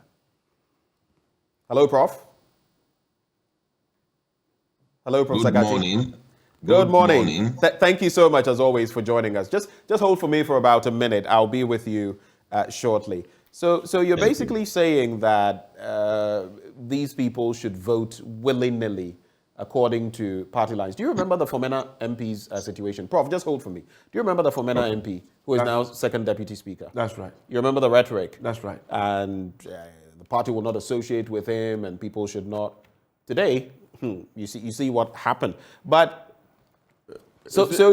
technically, what you're saying is that the NDC failed in Parliament. You failed to control your ranks. You failed to marshal the forces to do the bidding of the party. It technically means that you don't have it all together, do you? No, I disagree with you. I think that we need to commend the leadership of the party in Parliament. They did their very best. It was secret voting. Nobody stood in the ballot box, in the box with them, and they went there and decided to do what they did. Whatever the constitution was, is left to their own conscience. But as I said, we need to be able to investigate this issue. We need to get to the bottom of it. You see, we might not say that in the name of politics, we can just behave anyhow and do things anyhow. We must be seen to be people who have some principle, people who have some values that we can hold on to. And so, like example you rightly cited in the Fomena MP's case, we heard even the president himself who made several exactly thereafter. So where's the principal position? If you as a sitting president who think that people must trust you, you went to Fomena, you looked at people in the face and said, this gentleman doesn't respect you, are not going to deal with him, he's on his own, blah, blah, blah. The man comes back, you will do a U-turn now, go virtually apologizing to him, begging him, and making him a deputy speaker. So where's your principle? How is that different from what you are doing? What have we done? Your party's flag bearer in the last election called them traitors. And next thing he said later on was, but let's not victimize them. You are saying let's fish them out and punish them. Deal with them. That's right. And you are even suggesting that, look, come the next election, if we know who they are all going to lose in their constituency. That is a sentiment. That's almost a threat. That is a sentiment that people on the ground. But your former presidential candidate now, after calling them traitors, he says, let's work with them. We need them in Parliament to push our agenda and all of that. If you say that was hypocrisy, then what is this? No, this was hypocrisy. He's saying that their action was a total betrayal. Yes, but you can't throw them away. The party can decide to investigate, as I said, and punish them, but it doesn't mean that we're not going to work with them. As long as they remain in Parliament, we're still going to work with them. We can't ask them to resign and block and go and sit in the House. They're going to be there to the end of this particular Parliament. And so we need them. It's an egg and chicken situation. You need to balance it. But it doesn't mean that if your child misbehaves in the house and you take a cane and then you flog him, doesn't mean you hate your child, doesn't mean you want to kill the child, doesn't mean you want to throw the child away. So he's saying that their behavior amounts to a betrayal. Nonetheless, we need to manage the situation because we are still going to work with them for the next 1.5 years plus. I asked you about failure, and after this, I promise I'll go back to Prof. I asked you about whether your caucus had failed, even failing Ghanaians at large, those who may have wanted hold on, certain things to be done. Tying it to this, is your party's leadership, administrative leadership, I'm talking about the chairman, general secretary, and others who came out with these statements, and the parliamentary leadership, are they losing their grip on goings-on? Because obviously, if you're saying the party should comply in Parliament, and you issue a directive, and that directive is roundly rejected by over 30 members of Parliament, that can't be good. If 136 people went into an election, and some 30, as you just mentioned, decided to do otherwise, you cannot say it's a round. That's more than I said. Roundly rejected by over 30 of yes, them. but that's over a third of your members of Parliament. Less than a third. 136. That's about a third of your members in Parliament. I agree that what happened was unacceptable, and I cannot say that the party is losing control over them. As I said, it's a democratic system. They're voting. They went there to do it independently. Nobody was in the box with them. If you remember that very day, the national chairman of our party was in Parliament the whole day. He sat in the lobby to watch whatever that was going over there. The leadership met their people because long before even the voting, My understanding is that one MPP person has said that, oh, we have bought about 40 of your people already. And some names even came up. So they approached them. Who said that? That is, I read it on one of the listen that they didn't mention the name of the person who said it. I don't know if it is true. That, oh, we have bought 40 of your people already. And there's some names even started dropping. And so they approached them, they spoke to them. So NDC MPs are for sale? I didn't say that, and I cannot say that. I'm saying that these are the things we are all picking on the ground. I don't have any concrete evidence to say that it is true or not. But the point I'm making fundamentally is that the decision and the action of these 40 MPs was wrong, was unacceptable. It was a betrayal of a decision that was taken by the party. And to the extent that you are not an independent candidate and that you are there on the ticket of NDC and your constituents have said so loudly that they don't want us to approve of these ministers, you have no business to go and approve of that the ministers and come and justify your decision. And that is why I think, well, this thing is becoming one too many. Honestly, this is becoming one too many. There are several votes apart from maybe the speaker's election that took place in Parliament. Almost every other thing that we have stood against. Look at even the veteran of the earlier ministers, the Hawa Yakubus and Obkojo Ponkruma, our initial decision. You mean Mavis Hawa Kubusen? That's right, the Minister of Fisheries, right? Right. You know, earlier on we said that we're not going to approve of these persons. But at the end of the day, they almost all of them went through. And this particular case too. Look at even the judges and all that. All right, point made. That is why I'm saying that the party, we need to get to the bottom of this particular issue. Some investigation need to be instituted into this issue. Let's go deep down there. If we can get one or two persons, perhaps use them as a scapegoat, that will serve as a deterrent. Everyone now sit up that, hey, the party is bigger than all of us. And the party has given all of us a platform to operate on. And so you cannot say, I am independent-minded and I will do just what I want. Let me bring in Professor John Gachi. He is a lecturer at the University of Cape Coast. He is Dean of the School of Business. Yes, we're going to be talking about the political dynamics and the IMF deal. But basically, Mr. Agbenyo in the studio is suggesting that the NDC is mother party. They suckle these MPs. And you do not cut the hand that gives you bread. So when the party says jump, you must jump. Do you agree with this stance? That's what political parties do. They have interest in every issue that come up, and they express their interest and how their members ought to vote to reflect that interest. It is only that at this point in time, the expression of their interest did not find favor in the sight of a number of the MPs, so they didn't vote in line. And that does not mean that the MPs are not important. That does not mean that the MPs will not carry business in the larger interests of the party. And therefore, the call for doing something so serious against the MPs, I don't think may arise. What the MPs do you think is justified, that call for punitive measures? Is that call justified? Well, it depends on the reflection of the party. It is coming from a deeper disappointment of the rank and file of the party, and that find the expression in that way. And I believe by now, some of the people who voted that way may have considered their decision and may have told themselves that going forward, they will want to stand by the party. So I think that is how it should be looked at, so that they don't muddy the waters and create deeper crack within their rank as they go into parliamentary elections and as they go into the general election. Again, if care is not taken, some of the very good MPs may suffer some exit as a result of this. So I believe it ought to be handled well. Safe to say that I think there is one aspect that we are not looking at. It's a secret vote. And what that means is that it is also possible that some of the MPs from the side of the MPP would have also voted against. We actually brought that up in our last conversation, but obviously it would also mean that more of those who are supposed to be against voted for. That's the point I'm making.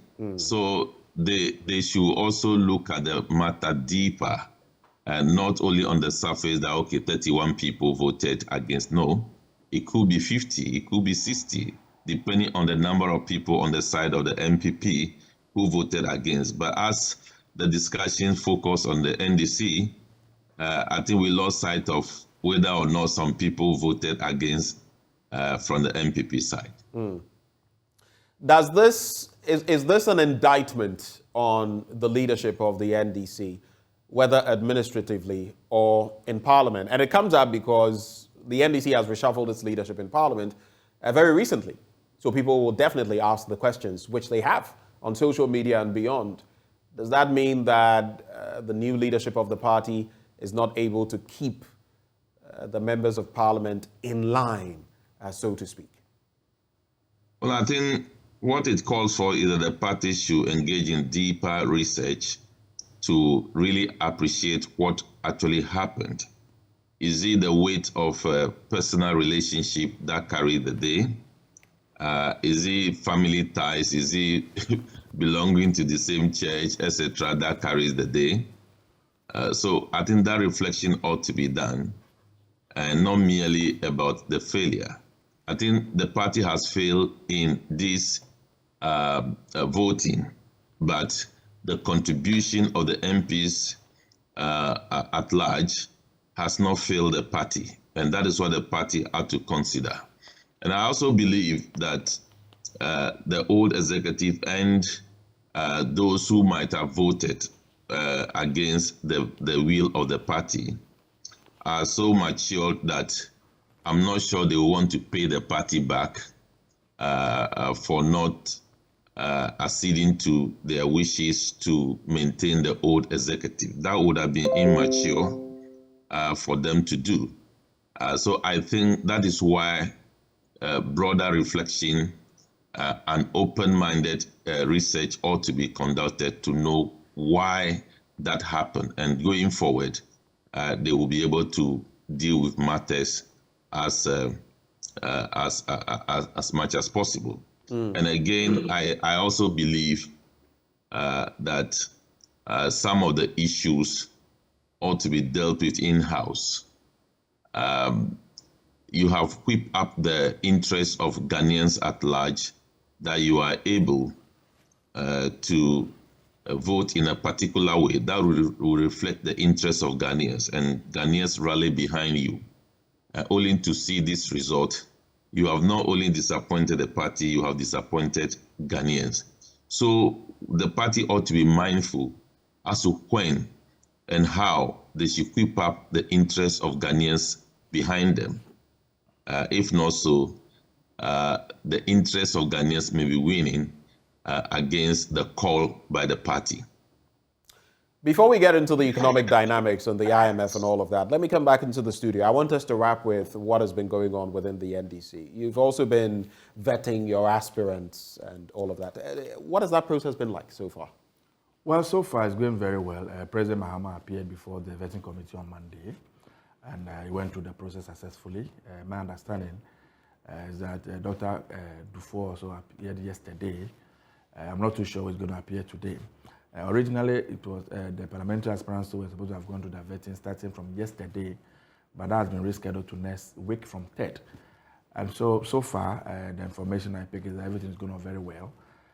President Mahama has since been on the campaign tour of the country, trying to engage all the delegates in the various countries. He started off yesterday from the central region, I think from Kaswa area, and the signal and the pictures we're picking is that overwhelmingly NDC members are rallying behind them. I have said that all the persons who have expressed interest and who want to contest as flag bearer of our party are all very qualified. But where we are now as a political party, if indeed it is power we want in 2024, there's only one person who can lead us to that power, and that person is none other than His Excellency John Dramani Mahama. Isn't it problematic that your party is already de facto, it appears one person is in a comfortable lead, and that many of you, both members of parliament and leadership of the parties, appear to be leaning towards him when the democratic process where delegates will vote has not even taken place? Well, I don't think that nobody is halting the process. The process is still ongoing, but the party constitution or the guidelines for that matter does not stop any individual from declaring support for any particular candidate. I have decided to declare my support for John Dramani Mahama, and that's why I'm talking about it openly What we have said is that as a body, for instance, we cannot say that all National Executive Committee, we are supporting one particular candidate. We cannot say that the Parliamentary Caucus is supporting a particular candidate or the whole region. But individuals within the party, regardless the level that you operate from, you can choose to support what you want to support. And I am saying that if you engage the rank and file of our party people, if you engage the Ghanaian people, this is a man who has done it before. The evidence is there. His work is there for all to see. And so everywhere you pass, everybody thinks that he must return to come and finish the job he didn't finish. So for me, I think that overwhelmingly we should go and support him. We should rally around him. I don't expect him to get anything less than 98% in the primaries come 13th May. Anything less than what, 98%? 98% of the votes. I don't expect him to get anything less than that. Yeah. Anyway, only time will tell on these matters. I always keep in mind what Sir John of blessed memory No, not in this case, unless, of course, we don't want power. And I believe that everybody in this country, including even your very self, you wanted this to return to power. Your very self want to see President Mahama. Did you just suggest? Did you just suggest that I wanted you to? You do not know that. No. I take exception to that. I don't know about Professor Gachi. Why are you taking exception? No. Are you comfortable with what we are now? The fact that I'm not comfortable does not necessarily mean that. We've created a two-horse race in this country, and we feel that and it plays into the hands of the politicians. Even if I do not perform. I am not part of that. Not necessarily, but the point is that what option do we have currently? We don't have any other option. It's either NDC or NPP. Left to me, let me say this publicly. I do wish we had, for different reasons. Even in business, if you are a monopoly, it's always problematic. If it's a duopoly, that's right, it's still problematic. But when there are many powers, then look at what is happening in Israel. And the checks and the balances. So I will tell you here and now that I do wish there were that third force to keep both your parties in on its toes. Unfortunately, we don't have that. No, to be honest with you, it's a position I also agree with. And I've said that openly several times, that I wish that we have a third political force, even a fourth political force in this country that will put both of us on our toes. Because sometimes, like you rightly said, some members may think that, well, if NPP doesn't perform, automatically NDC will come. And so it's just, like... It's like a fan belt. It's a position I also hold that we need to take Ghanaians more serious when we are given the opportunity to serve. It is because they have a need, that's what they have given that opportunity. And so we must be seen delivering on the things that we said when we're campaigning. And so I agree. But the point I'm making is that where we sit now, we don't have any such third force. We don't have a fourth force. The only thing we have, and the statistics shows that President Mahama and John NDC perform far, far, far better than this government in spite of all the resources that they have gotten in the past 6 to 7 years. And that is why everybody thinks that NDC is a better manager of this economy. President Mahama is a better president, and so he should return and come and complete his work. Let's talk about the economy now. You started off by talking about the economy and the challenges we're facing. But let me come to you, Professor Gachi. There are two crucial issues I want us to take a look at. One has to do with the bills before our members of parliament, whether they approve it or not. And again, I guess it's going to be another test for the minority in parliament. But even before that, in terms of the IMF deal, we've also heard Information Minister Kojo Oppong-Nkrumah talk about the fact that China now, and there have been some comments from the Chinese end, together with the Paris Club, are willing to aid us cross that line, get to sustainable economic levels, sustainable debt levels, so we can secure an IMF deal. Indeed, upon reflection, the bills which have been touted as going to be able to give us that final push to cross the line for an IMF deal maybe should come first. What do you make of the growth and sustainability bill, regardless of all the other additional names, the excise duty, and those three bills that are set to go before Parliament for consideration, which the President very much would give his assent to become law? What do you make of them? What is the reality of them in these economic times, Professor Gachi? Okay, thank you. I think there is a common reason why laws are made, and for that matter, promulgating law regarding fiscal measures. By the close of last year, we were told that we need to increase VAT to increase revenue. We need to remove benchmark value from the port to increase revenue. And by that, we will be meeting the IMF preconditions to engage. By January this year, that was done. That has possibility of pushing up prices of all goods and services in the country. We have done debt exchange program domestically, and today we are saying, I think not by me, by the Bank of Ghana governor, that the domestic debt exchange program has affected a number of banks, and to the extent that he's calling for a capital recapitalization recapitalization plan. So if you have done that, the environment you have created is hostile for businesses. Now you are talking about 5% stabilization levy, growth and stabilization levy on a bank which is about to die. I don't find that reason comfortable. I don't get what we are doing just to satisfy IMF. That's not how you introduce taxes. You introduce taxes to balance the need to raise revenue and the need to provide an environment for the businesses to thrive. And we have forgotten about that altogether. All that we want is the IMF says we need to get more revenue. So we have introduced VAT, we have removed benchmark value. It's not sufficient. We want to bring more. So that is the reason why these things are happening. And then we are not analyzing the effect of that on businesses. Businesses are dying. The SMEs are becoming indebted to the banks over and over again because they cannot just pay 40% interest rate and then with all these taxes around it. It is just not a good environment we are creating. So I think passing these laws would deepen the burden and the problem that the business environment is going through. It's just going to deepen the woes of the business community as far as you see it.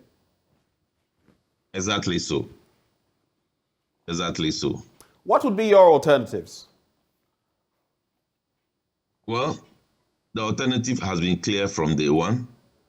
The alternative is that even if you increase taxes by 100% and expenditure is not aligned with taxes or the revenue, you will still be in need of more money. So expenditure alignment, and then we call something productive expenditure. We need to engage in productive expenditure. We have engaged in a lot of unproductive expenditure, inefficient expenditure. So that is the best solution for us.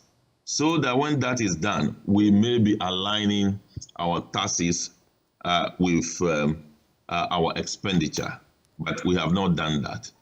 We are not even ready, even in this time, we are not ready, just as all of us do in our homes and in our businesses, that I'm doing a project this time, but things are difficult. Let me hold on for, let's say, 1 year and resume. We don't want to hear that. We still want to keep Agenda 111 on the budget. We still want to keep all the things we are doing on the budget. That is not how it is done. So in this time, our budget is not a reflection of our situation.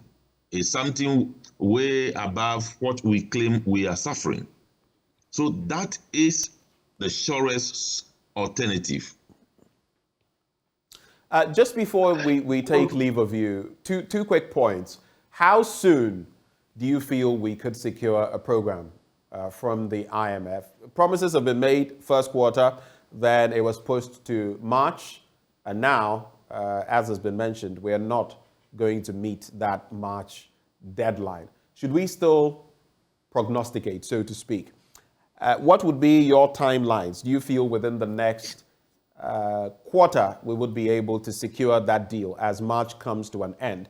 And finally, I'd like you to share your thoughts, since you would have to take leave of us, of that issue that has stoked a lot of commentary on social media. US Vice President Kamala Harris talking about LGBTQ and the response of Mr. President. What's your take? So 2 quick issues to wrap with us. Yes, I think the insistence on an IMF program at the end of March was deliberate, so that if we don't get it, then there is some kind of moral pressure on the Ghanaian society that it because we have not been able to pass these bills. That is the reason why we couldn't get it. So we need to do very fast to get this this bill passed, then we can get the IMF program. So I consider it to be deliberate, but because there's every sign clear to the president and the finance minister that we can't get an IMF deal by the close of March. From all indications, given that all the international creditors have agreed to support Ghana, they will then have a meeting in April. Now, when that meeting is held in April, then it is either from April or May that a deal may be clinched. So I consider this deal may happen either by the close of April or May. That is given that our parliament is able to pass these bills, which I do not encourage them to do because we have passed so many fiscal bills already, and that is creating an easy environment for businesses. Now, coming to LGBTQ, I think the position of the Vice President of the US is not a reflection of the generality of the Ghanaian society, but we do not know the stand of our government. There is a bill in Parliament against those values. I think we need to wait to see whether Parliament would be convinced to go on the side of the US or to go on the side of a reflection of the general value system of the Ghanaian people. I think that is what I need to say.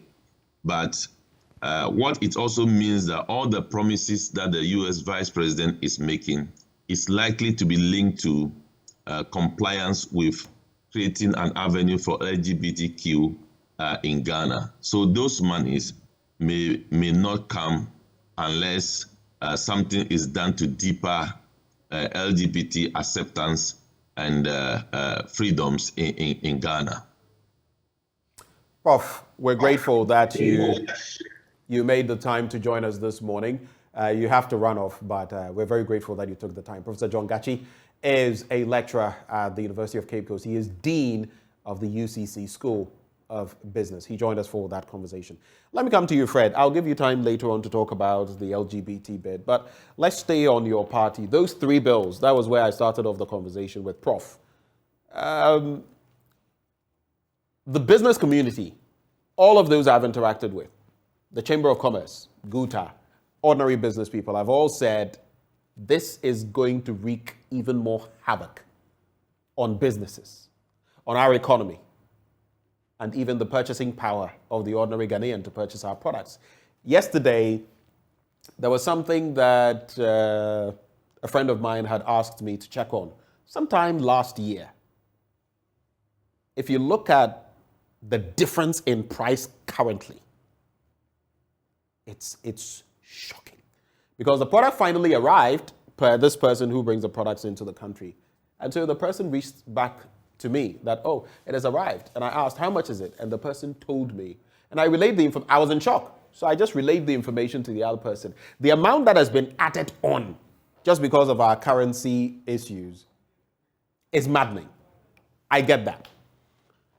But like we keep saying, your end in Parliament is also not living up to expectation in terms of dealing with the critical issues that the masses want you to deal with. So my question to you, Fred, these 3 bills are set to go before Parliament. Can we, I don't know whether to say for once, count on the NDC minority to maybe, not for me, but for the business community, those we've spoken to do what is needed in terms of stymieing these bills. Can we count on the NDC to do that? My brother, is when I first described the state of our economy, you created the impression I was deliberately or doing the usual politicking by creating a very gloomy picture. I wasn't. Sometimes, let me just make this clear. Sometimes what politicians don't understand when they come on this show is, regardless of my personal sentiment, of course I agree. As a journalist, right, I have to probe every matter incisively. I agree. Even if I agree with you, I have to probe it incisively and ensure that both sides are represented. You are right. I agree. You are doing your job as a journalist, but I am making that point to drum home the fact that our situation is very dire. Where we are now, our president, our government have become a zombie government. Somebody sits in New York in the name of IMF and say, go and tax your people. Then say, yes, sir. Then they quickly put a bill together, take to Parliament, and then they want to stampede everybody to pass it. Meanwhile, you live with us in this country, and then you know the living conditions of the people of the country. And so you don't need anybody from New York to come and tell you, go and tax your people, when you know very well that the people don't have what it takes to pay those taxes. My brother, I'm happy that you have spoken to business owners in this country. And you yourself have just confirmed on set that things people are going through to manage a small business in Ghana today is not a joke. Price of electricity, price of water, fuel, cost of labor. See, it's as if you are better off keeping your money under your bed and allow the inflation to eat it away than to say you are going to put your money in any form of investment so you can help the government by creating more, job for the people. I dare say if you go to America, they pay a lot of taxes. If you go to anywhere in Europe, they pay taxes. But when you go there, you see evidence of the tax they are paying. Go and check the lending rates from their banks. Today in Ghana here to access a bank loan, my brother, you are paying almost 40%. They will tell you on paper, it's 30-something percent. By the time you pay all those administrative costs and the rest, you are over 40%. Which business are you going to run with 40% interest rates on borrowing and make a profit? Look at electricity, as I said, water, everything. And so if the government sleeps and wakes up and a boss called an IMF has said, go and introduce new taxes. And so they rush to Parliament to go and lay some bills. And by Friday, the Minister of Information has the audacity to call on Ghanaians to support them. We were here when they said they were bringing e-levy. And they told us e-levy is the panacea of our problems. And once they introduce the e-levy, everything will be solved in this country. We were told if you want our road fees, pass the e-levy. If you want water fees, pass the e-levy. If you want employment, pass e-levy. Is it a year ago that we passed the e-levy? And what has happened to that e-levy? That you are back telling us that we should agree to pass 3 new taxes. And are we supposed to pay for it? What has happened to the salaries of teachers? What has happened to the salaries of nurses? The tractor driver who barely makes sales a day. The journalist, the media man, the camera, how much are you earning? And so one day, if the boss of this company gets up and says, you know what, I'm going to cut the workers here by half. Will you blame him? And so it's as if the government is so insensitive, the government is so detached from the realities on the ground. I am using this platform to call on the NDC members of Parliament. We empathize with the bereaved family of the MP that passed, the Kumewe MP that passed away yesterday. Right. We all of us, we pray that God touch the hearts of the bereaved family. But the reality today as we speak is that NPP can no longer describe itself as a majority side in Parliament. We have the numbers. Stand to be counted. Make sure this bill doesn't go through. You're now encouraging. You're sounding like a preacher, a motivational speaker. Not. I thought after what had happened on Friday, you would be categorical and say, we are going to vote massively against this. It appears now the party has toned down on the back of what happened on Friday. You suddenly realize that, we can't actually determine how these MPs vote. You see, the actions and inactions of some of these MPs could affect the entire party and the whole country. If they go and pass this bill and businesses fold up and unemployment is created in the country, unemployment, hardship will lead to insecurity and what have you. And that is why we think that where we are now, we simply cannot pay, Mr. President. Mr. President and this government, you have received so much money that if you are prudent, if you care about this country, by now you should rather be giving us free bills, not to be taken away from us what we don't have. Right. Let's cap off the conversation on the LGBTQI plus saga. It comes, it goes, we have that bill in Parliament, and in her speech, Kamala Harris, the US Vice President, had something to say about our freedoms and the LGBTQ community. We've seen what has happened in Uganda. Some say that should happen here. But hold your horses. Is that what we need? Is that not what we need? Do we have the proper legislation already? Do we need the bill? Don't we need the bill? We heard Speaker of Parliament Alban Bagbin, and this morning, if you followed our news, we played that clip, speak vociferously on the matter, on his stance. And he stated that the bill would pass. But when backed to the wall, so to speak, what did our president have to say? Before I come to Fred Agbenyo, let's listen to what President Nana Addo Dankwa Akufo-Addo had to say. I'll start. I have raised this issue, and let me be clear about where we stand. First of all, for the American press who are here, you know that a great deal of work in my career has been to address human rights issues, equality issues across the board, including as it relates to the LGBT community. And I feel very strongly about the importance of supporting the freedom and supporting and fighting for equality among all people, and that all people be treated equally. I will also say that this is an issue that we consider, and I consider, to be a human rights issue, and that will not change. Yes. What's the name? Kano Youngs of the New York Times. Zolan. Ms. Young, so thank you for the question. First of all, we don't have any such legislation here in Ghana. A bill has been proposed to the Parliament of Ghana, which has all kinds of ramifications, which is now being considered by the Parliament. It hasn't been passed, so the statement that there is legislation in Ghana to that effect is not accurate. The bill is going through the Parliament. It's going through the Parliament. The Attorney General has found it necessary to speak to the committee about it regarding the constitutionality or otherwise of several of its provisions, and the Parliament is dealing with it. At the end of the process, I will come in. But in the meantime, the Parliament is dealing with it. And I have no doubt that the Parliament of Ghana will show, as it's done in the past, first of all, its sensitivity to human rights issues, as well as to the feelings of our population, and will come out with a responsible response to the proposed. The legislation was a legislation that is being provided as a private member's bill.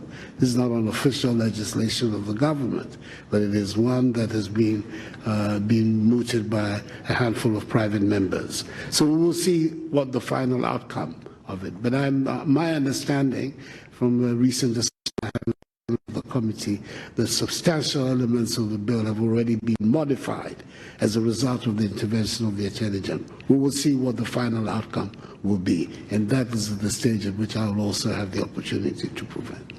As far as the presence of Wagner is concerned, we're concerned about it. We made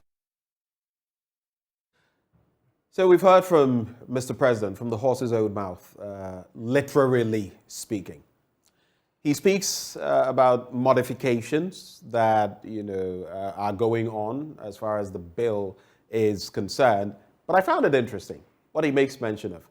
At the end of the process, I will come in. There is also the Speaker of Parliament who has said categorically, this bill will pass. And it will go to Mr. President, and almost suggesting at the end that Mr. President will have no choice. Is this going to be some kind of war, so to speak, between number 1 and number 3, as the Speaker has? Anyway, over to you. What do you make of what Vice President Kamala Harris said and the response of Mr. President?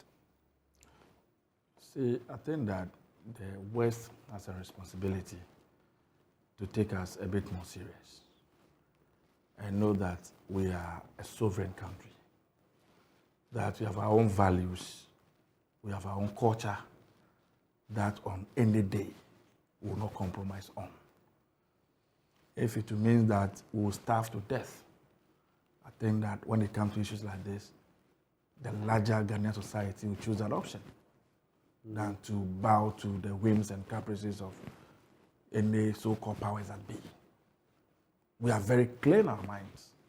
If it means that they are going to deny us all the support, whatever it is, Ghanaians, I don't believe, are ready to compromise on this particular principle, our value.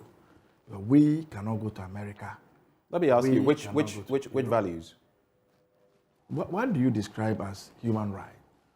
That I must ignore this very beautiful, succulent ladies around and go chasing some hard bottles guy, and that is a right? What are you talking about? It's sickening, right? Is that a right? All these beautiful ladies around, they don't attract you, right? So what you need is what? For the proponents, they would tell you it's a matter of choice, just as someone would. For the proponents, they will tell you it's a matter of choice. So let that choice be in your bedroom. Really? Don't impose that choice on the Ghanaian society. We have things that concerns us, that we want America and the rest to come and help us to solve. Help us to fix our rules. Help us to fill our educational system, our health system. Help us to create employment for our people. Help us to do things that will live our lives as human beings. These are not the things we want to talk about. People are looking for water to drink. People are looking for food to eat 3 times in a day. These are the things that we are interested in. You do realize that while many people may not support some of these, you do realize that these people, so to speak, in the LGBTQI community, QI plus community, are also citizens. They also have rights. And that there's an interesting picture when sometimes you look at the law, that just as the law legislates that maybe do X, it also has its biases against Y. So in adherence to the law, if someone within the confines of the law, depending on how the law restricts it, says, I want to do Y instead of X, and if it's not technically legal, which may be what's maybe backing this bill, they also have rights, don't they? You see, if you go and read the literature on the history of this whole thing, even out there... Mention it by its name, LGBTQ. I don't want to talk about it that way. Even out there, they saw it as a mental issue, as a health issue, as a disease. I don't know at what point it became a human right issue. All right, at what point? I think as early as 2008, 2010, there were court decisions in the UK. I remember there was an issue with someone who had had some sort of, I think, sex change or something of the sort. And the court had said that the person still had his gonads, the male, the testes and the rest, and so that person was male. I mean, from that point, you would see a certain trajectory. You're asking about timing. I'm just reflecting on historical, antecedents and how we got here. When you go to these countries, right, education is not their problem again. Health is not their problem again. They're not battling with water to drink. As far they've built those things. Please, we are not interested in this subject at this point. Now, I think that our president President Nana Addo Dankwa Akufo-Addo is becoming a burden to this country. He's becoming a problem. He's very posturing on this subject from the word go. When he first granted an interview to, I think, BBC, and said he believes not many people are making noise in Ghana. The noise level is so low, and that is why it's not becoming an issue. And I thought that statement was problematic. Now, 2 days ago, or was it yesterday, you stood before the American vice president, and you again said that, well, this bill that is in Parliament right now is just a private member bill. It's just a few people who are pushing this. This is an official bill. What is the president saying? Now, when the president concludes by saying that when all is said and done in Parliament, the bar stops with him, it will come to his attention. What is he saying? That when Parliament passes it, you will not assent to it? Is that what he's saying? You see, I don't blame anybody. I mean, just to interrupt briefly, that could it would be interesting seeing how this. I as a student of law, I would love to see. I'm excited about such issues because I'd like to push the system and see how the system responds. But it also reminds me of, is it Article 45 or 49? I forget. In France, you see the tool that President Macron has used in terms of elevating the age for pension from 62 to 64, and the backlash and everything that has happened. For me, from that scholarly standpoint, sometimes I like to see what will happen, especially as Mr. President has come out saying, at the end of all of it, it will come to him, and he would have to decide in the end, put pen to paper. You see, I was going to conclude by saying that the problem of our society is our collective hypocrisy. Collective hypocrisy. That's right. That is the problem of the Ghanaian society. That when it matters most, the voices that must be heard, for whatever reason, goes to sleep. For whatever reason, zips up. And so then we have a few people trying to show us that, hey, we are who we are. For Christ's sake, right from the president to the least person in this country, you are just one man. Nobody's bigger than Ghana.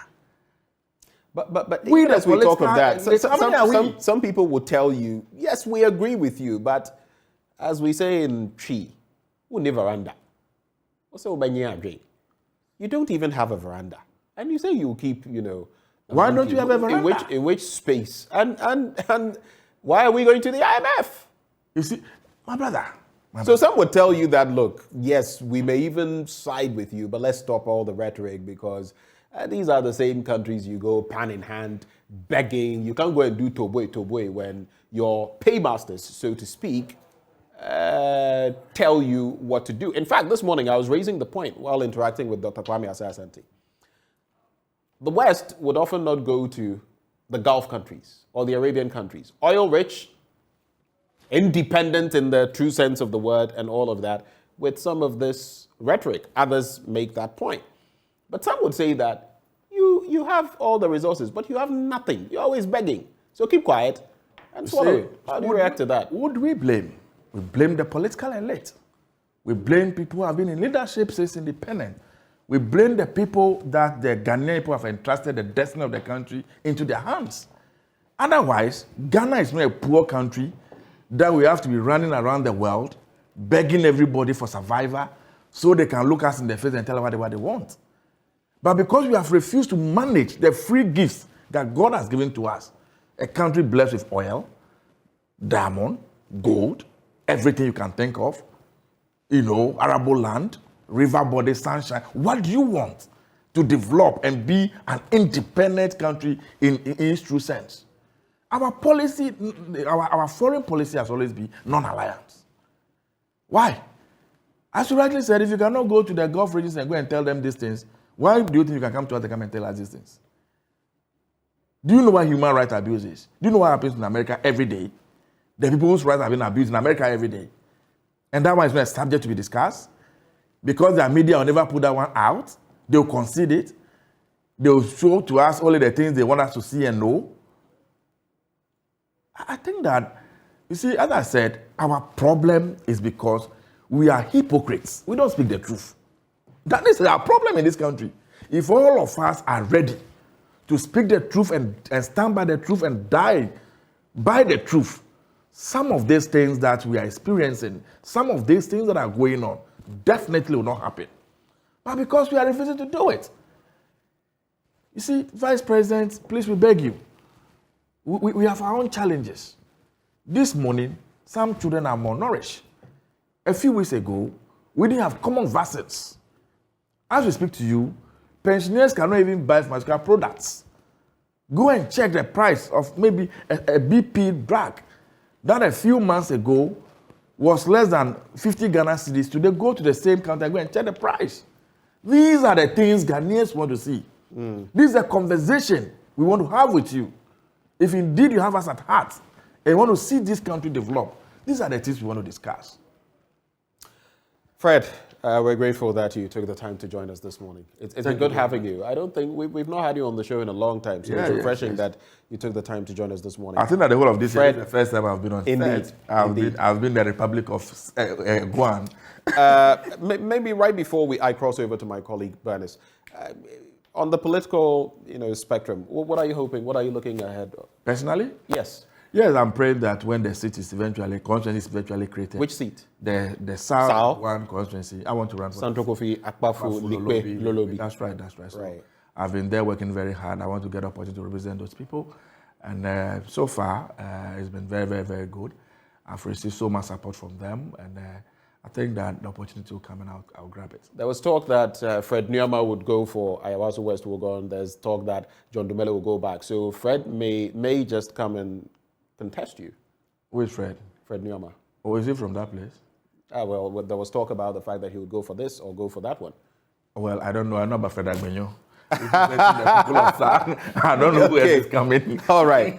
Fred, thank you so much. Thank you, my brother. Agbenyo is Deputy Director of International Affairs with the NDC. Earlier, we had Professor John Gachi, who is Dean of the UCC School of Business. For all of you who have been watching, thank you. But don't go away. Stay with us, because on Citizens Microphone, we'll bring you the other bit from Kumasi. But in Accra, on that LGBTQI standpoint, what the American Vice President has said, what our President has said, we've hit the streets. Bernice Abubedu Lansah is somewhere around the Accra Polytechnic, and she's engaging some of you.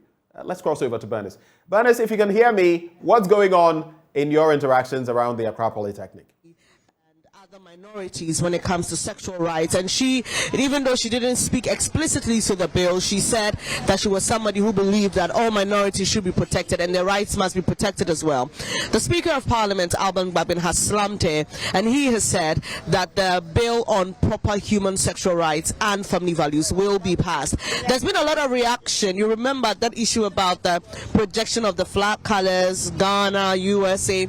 On the Jubilee House, some said it was of the rainbow to promote homosexuality. Others disagree. But today I'm here to find out from some Ghanaians what they make of the Vice President to the US visit, and also the concerns about whether she's really here to promote LGBTQ or not. Hello, how are you? Please, I'm fine. What's your name? I'm Judith. All right, Judith, you heard of the US Vice President's visit to Ghana? Yes, please. How did you feel about her visit when you heard about it? Maybe I thought she's bringing the LGBTQ to Ghana. So I think the rights of the people should be promoted, should be protected. Yeah. Okay, so our Speaker of Parliament says we're not having any of it. We're still going to pass the bill as it is. This whole back and forth, how does it make you feel as a Ghanaian? I don't feel okay with that, but as I said, the rights of the people should be protected. Yeah, that's the rights of people who are gay and lesbians, right? Okay, thank you so much for sharing your thoughts with us.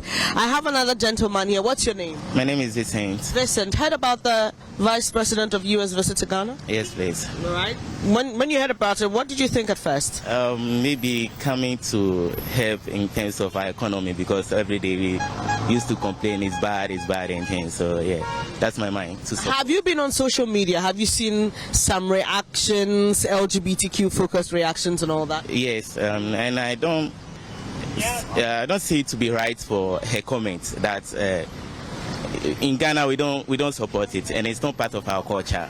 So saying it here as part of his agenda, I don't think it's a good thing. And the president saying it will be passed and he will come in, whatever. I don't see that one to be a good thing. And I'm standing with what the speaker is saying. When it's in the parliament, it's in the hand of the speaker, not the president. So I don't believe we should have it in Ghana here. It's not a good thing. So you think she should have been silent on it? She was asked a question, and then she didn't speak explicitly to the bill, though, but she said that she's somebody who believes that all rights must be protected, even that of minority groups. Yeah, it's true, but she don't have the right to say it in area where that thing is not, giving full. So for you, because here in Ghana largely there appears to be a lot of dissent about that, she should have stayed silent about it and not comment at all. Yeah. That would have been it for you. Yeah. Interesting. Yeah. All right. So we are here at the Accra Technical University trying to sample a few views about the visit of the U.S. Vice President to Ghana. Let me find out. Hello, what's your name? I'm Brenda. Brenda. What are your thoughts about the visit of Kamala Harris to Ghana? Yeah, I don't think she wants to bring the LGBT to Ghana, and it's not right because in America homosexuality it's there, but in Ghana we have lesbians and gays, but I don't know what to say, but she shouldn't bring it to Ghana. And the vice president said the speaker of parliament. The speaker of parliament says it shouldn't be in Ghana, so I think it's not right. All right. Okay. All right. Hi, what's your name? Moses. Moses, nice to meet you. Have you heard of Kamala Harris's visit to Ghana? Yeah, probably. Have you been following it? No. You're not interested, eh?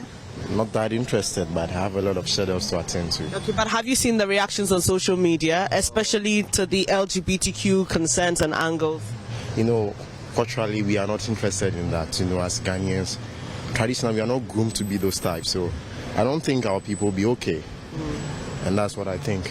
It's very bad. But she says that, all rights must be protected, whether the person has this orientation or not. You must protect their rights. And that's how far she went. She didn't ask us to pass our bill or not. She just said, this is what I believe in as a person, and that's my conviction. Okay, fine. I think ethically, morally, and, we can't judge people by the ideas, but a person's decision, I think if it's the population, I could say only few people would be in that kind of lesbianism, gayism and stuff, and majority of us are not that type. And fine, if the person wants to. I don't think our people will accept that. It's not moral, That's why they're called minority groups, because, the belief is that those who are heterosexual are more than they are.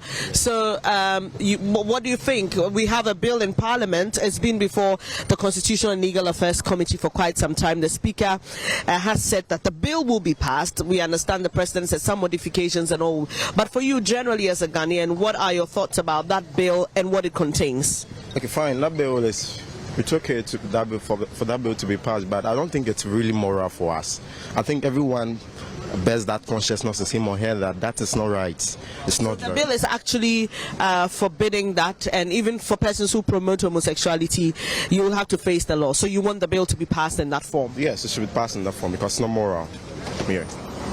Thank you so much, Moses. It's quite a busy morning here, trying to get people to share their thoughts with us. And it's interesting, Benjamin, because many people don't seem to be interested, at least those I've spoken to.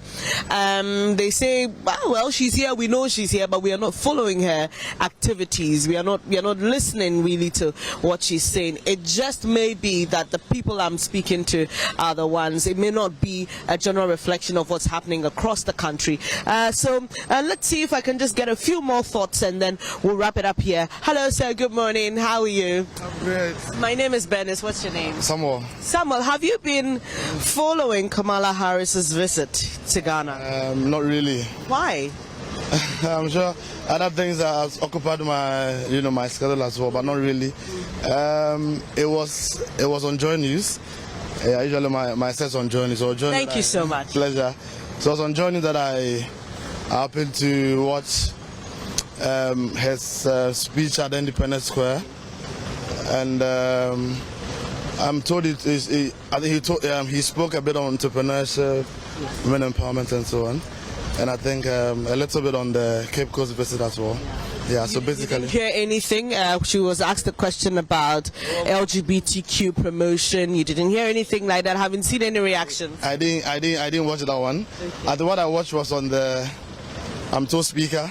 Yeah. Speaker of Parliament has to comment on, but then because I had not really listened to what she said. Okay. I am not able to really follow that story. But you know what the speaker said, right?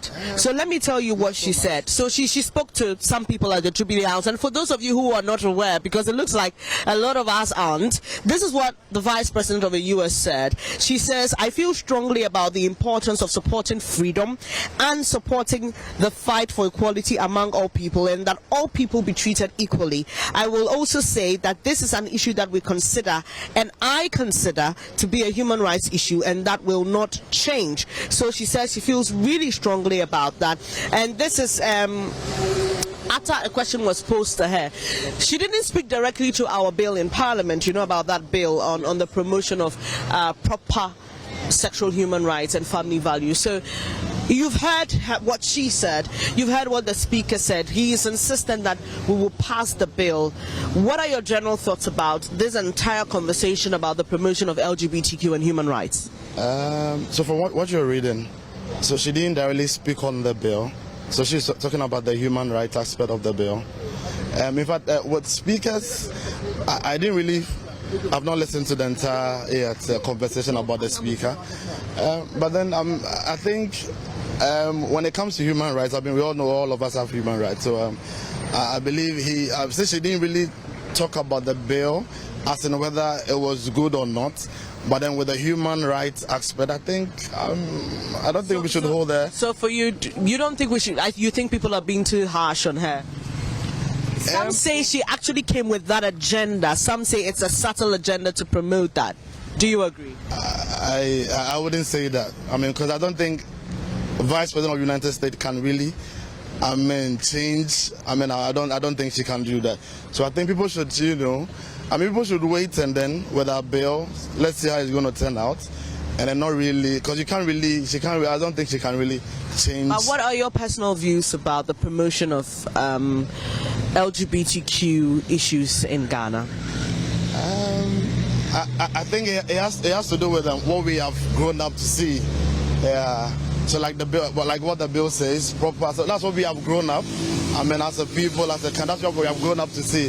So I think it will be very difficult for someone, an individual, or just that's the majority accepted way that we have grown up to be. So that's where I want to lay it at. Thank you so much for talking to us, and thank you for watching JoyNews. We appreciate it. Right, so Benjamin, you heard him, and once again, like I said, it's the hustle and bustle, it's the bread and butter issues. People know she's around, but very few are following keenly, and I must put that caveat that at least for the people I've spoken to here, it's more of, having a busy schedule, not really following her keenly. So those are some of the views you've heard here. It's a busy morning, a lot of people walking to and fro. I've seen a gentleman, let me see if I can get his thoughts as well. Then we wrap it up here. Hopefully he'll talk to us. Hello, good morning. Okay, too busy to talk. Hello, good morning. How are you? My name is Bernice. I work with JoyNews. I'm called Lavmak. All right, Lavman, have you been following Kamala Harris's visit to Ghana? Yes, please. All right, you have. Okay, how do you feel? What's your appreciation of what she's been doing so far? I'm happy she's in town, and due to our economic hardship, I hope she's here to help us secure the IMF loan so that it can also help boost the economy. Okay. Yeah. Oh, she's here for a couple of other reasons, visiting the African continent because there is some loan to help us deal with some security issues. But have you heard about concerns people have raised about a possible promotion of LGBTQ being linked to the agenda of the U.S. Vice President to Ghana? Yeah, I've read about that, and some of my colleagues also raised their concern. And to me, I don't think it's a nice idea or it's a good idea for we the Ghanaians to accept that. Yes, but so though it's their human rights, it's their freedom. But to me, I feel that they should give them, they should have a law that will allow anyone that feel he want to put himself in that position. But if you are caught, the law will deal with you. But if you are not caught, fine. So, I mean, I want to understand you clearly. People should be allowed to do what they want to do. Yes, it's their right. Okay. But if you are caught, you face the law. But if it's your right and you're caught, you should still be allowed to because if it's my right to eat, whether I'm caught or not, I should be allowed to eat. Sure, because at the moment I'm speaking to you, people are doing it, just that they are not caught. So that's what I'm standing on to say that. Yes, people are doing it. Yeah, because they feel that's how they position.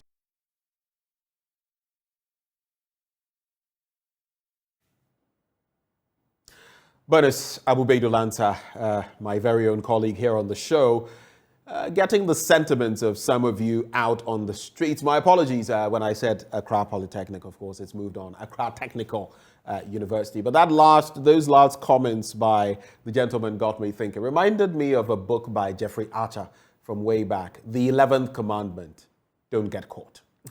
It just brought me some thoughts. But Bernice Abubeidu Lansah is still out there. Let's wrap with her as we move on. Bernice, over to you. Do you think she's here for really? Okay, so what I heard is she came to do a 3-day tour in Ghana, and yeah, that's what I know. And she came to, I think, visit our tourist sites and other stuff. So, yeah. All right. Have you heard people raise concerns about her comments on LGBTQ issues and what our Speaker of Parliament has been saying? Yeah. I think they've been this catastrophe about her speaking about the LGBTQ, this one, and I think I don't know about that though, but I don't want to. But what are your personal, convictions about? We all know that LGBTQ is something we shouldn't be. We shouldn't be entertaining. It's very bad. Seeing some people agreeing that the law should be passed. I don't know. I think it's the law should be passed to allow them to have their freedom. No. I think it shouldn't be passed. So you support the bill in Parliament which forbids the practice and promotion of homosexuality? I support it. I don't want it to be passed because, if we do that, we are forgetting our cultural background, and I think it's very, very bad. Yeah. Thank you, Lawrence, for sharing your thoughts with us. Let me take the view of this lady. Hopefully my last, that is if no one else catches my attention, and then we would wrap it up here from Adabraka. Hello, good morning. Let me distract you for 1 minute. You're busy, you're going to class. All right. All right, so she needs to go to class quickly, and you can understand that it's quite a busy. Okay, let me find out from this gentleman if you talk to me. Hello, sir. Can I interrupt you for 1 minute, please? My name is Bernice. I work with JoyNews. How are you doing? Have you been following Kamala Harris's visit to Ghana? Yes, I do, but I did not follow up to details. Yes. Yeah. What is your suspicion of her visit? Do you have any doubts about why? Have you been wondering, why is this woman here? What does she want from us? Actually, I did not listen to news based on the time I'll get home. So for her visit to Ghana, maybe there's an ulterior motive behind. So they have to come out with a clear policy for Ghanaians to know the reason why she's here and what is the benefit Ghanaians are going to benefit from that. Right, so she's actually here not only in Ghana but in some other African countries because they are giving us some aid to help our security. But there are people who say that it's possible she's here to promote LGBT, and they say that based on their personal observation, and some of them have sampled on social media, talk about the colors of the Jubilee House. Did you see that? Where the Ghana flag and the US flag, and some said it was the colors of the rainbow, that is to promote homosexuality and all that. But do you feel sane? Looking at the colors at the Jubilee House, it creates perception. So the ulterior motive behind, I don't know. They know the reason why. And based on the question they asked during the interview when they made the press, the question the American journalists asked the president. So looking at it, there's ulterior motive behind. So it's likely that they might influence the society to vote for, or they might also influence the parliamentarian to vote for the LGBT, which is against our rule of law, which is against our constitution. Because we Africans, we believe in our culture. The culture is very important to us, because so far as we cannot impose our culture to them, they cannot also impose their cultures too. Yeah. Thank you so much for sharing your thoughts with me, and sorry for interrupting your call. So Benjamin, I think that'll just be about it for now. Hopefully we can get some more views and air them later. But that'll be it from me here at Dabraka in front of the Accra Technical University. Basically, what I glean from the people I've spoken to is that they've heard of Kamala Harris's visit to Ghana. They are not following keenly because they've got other things to take care of. But for many of them, they think that whether she's here to promote LGBTQ or not, they think that as a society we frown against it, and so largely the views of the majority should be considered in this matter. The First Lady I spoke to, however, thought that it's okay, just allow people to do what they want to do. Once it's their right, allow that right to prevail. So from me here at Dabraka, back to you in the studio, Benjamin.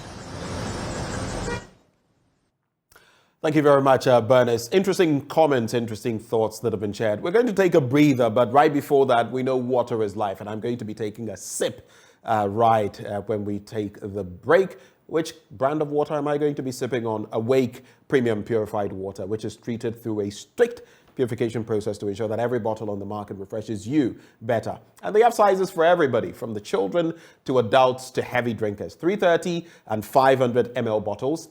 750 ml for the heavy drinkers, 1.5 liters for those who always want more. And if you're looking at something for your home or your office, they also have the perfect fit for that. 19-liter jars that you can use in any of these. All you must do now is drink Awake Purified Drinking Water wherever you go. So choose a bottle of Awake Purified Drinking Water and get quality hydration. Remember, Awake Purified Drinking Water is always one for life. For every bottle you purchase, a donation is made to the National Cardiothoracic Center.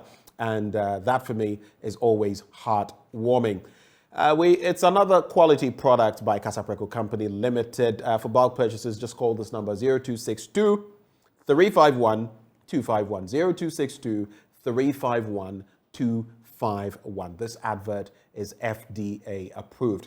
We'll have to take a breather on that breather we said we wanted to take. From the Citizens Microphone in Accra, let's take you to Kumasi first before we take that break. Nana Boakye Yadom is standing by. We've been talking about the Ketia market and the latest developments as far as that is concerned. Nana Boakye, if you can hear me, please take it away. We are currently at the Ketia market.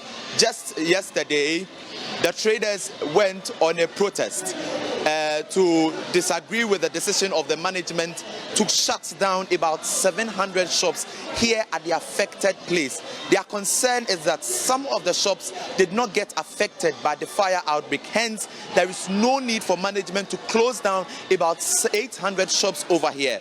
Yesterday, they broke down several metal barricades and got into their shops.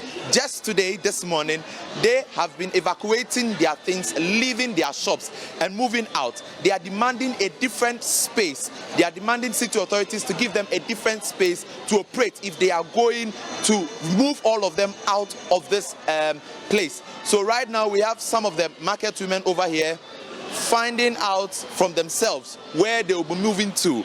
They are disagreeing with the decision of management to shut down about 800 shops here at the Kejetia market. Currently, I have with me the president of the Traders Union, Nana Kwesi Prempeh, and we'll be finding out from him why the traders embarked on the protest yesterday and what is their stance as it stands now. So why did you embark on the protest yesterday? Well, it's been almost 2 weeks now when this inferno happened in the market. We've not had any concrete information from either the management, the board, or the assembly. And we all know that within this area is about only 54 shops that were affected directly. And of the 807 shops, majority, more than 500, were not affected. And they do not fall within the enclave where the banks were. So we deem it fit. And unfortunately, the managing director of this facility addressed us late last week, informing us that as the days go by, they were going to remove the barricade to open up the available places where the fire did not affect for the traders to ply their trade. We are not seeing anything. That's why yesterday we decided to embark on that exercise. What has been the responses of city authorities after this protest yesterday? Well, yesterday we had information that the mayor intends meeting us tomorrow, but from the management, they are not forthcoming with any tangible information. Are we going to see you embarking on such protests? Because what we saw yesterday was quite serious, was very critical. And then management are saying you should relax for them because they want to shut down the entire structure for reconstruction. Are you not agreeing with such a decision? Because they say after the inferno, the structure is weak. Well, we all agree that we cannot compromise our security and safety. But we also have information from these very same state institutions, reliable information.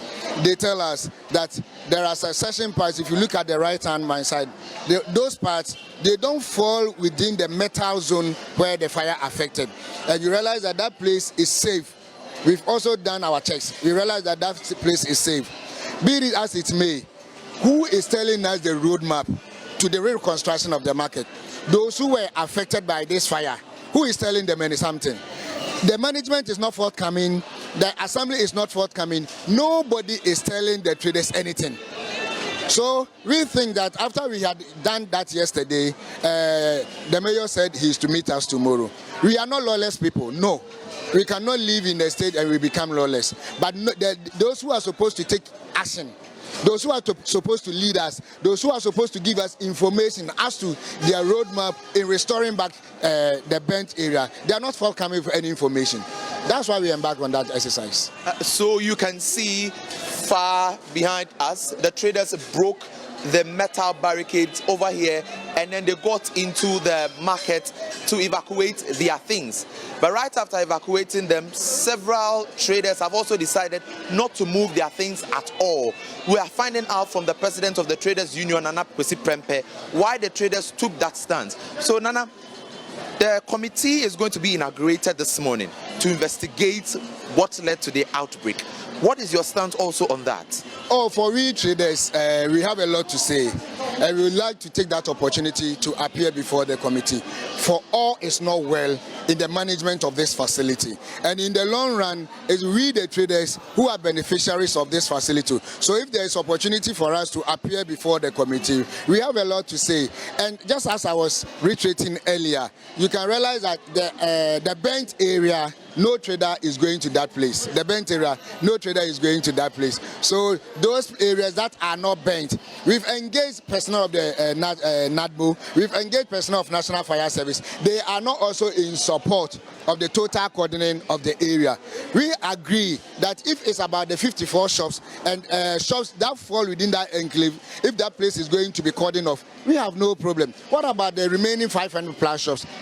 That one there, they should come us, they should tell us, they should engage us. They should engage the leadership, they should engage those who are affected directly. This is what the plans that we have for you. We have found an alternative place for you. Go employ your trade within this period. Nobody is coming out with the roadmap. Nobody is telling us anything. That is a problem. So we think that if we use this approach, it will force the authorities to engage the traders. All right, so that is Nana Prempe. He's the president of the Traders Union. I have with me the general secretary, who is also here, and I can see him with some documents. So what is your take on this? As management have decided to shut down about 807 shops, you went on a protest yesterday. What is it all about? Okay, the protest that happened yesterday, I would say some of us saw it coming, and we didn't keep it to ourselves. I wrote a letter to the managing director on Monday, warning him that the patience of the 807 affected traders whose shops have been cordoned off are running out. Frustrations are getting to a higher level. If you don't do anything about it, something serious will happen. What did management do? They did nothing about it. They just said, "Oh, we will have a meeting with you," and that was the end. And that was the press conference they organized. The meeting turned to a press conference that they were organizing. But suffice to say, Today, management and the board is telling us they love the structure so much, right? They are looking for the structural integrity. I have in my hands here. When I finish, I'll give you a copy. A report of 17 March 2022.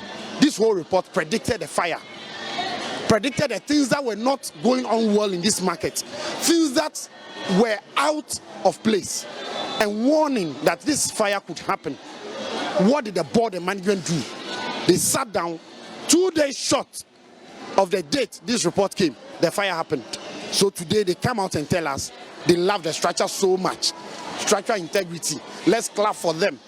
Oh, they are the best. They've done the best of the best. They are a sham.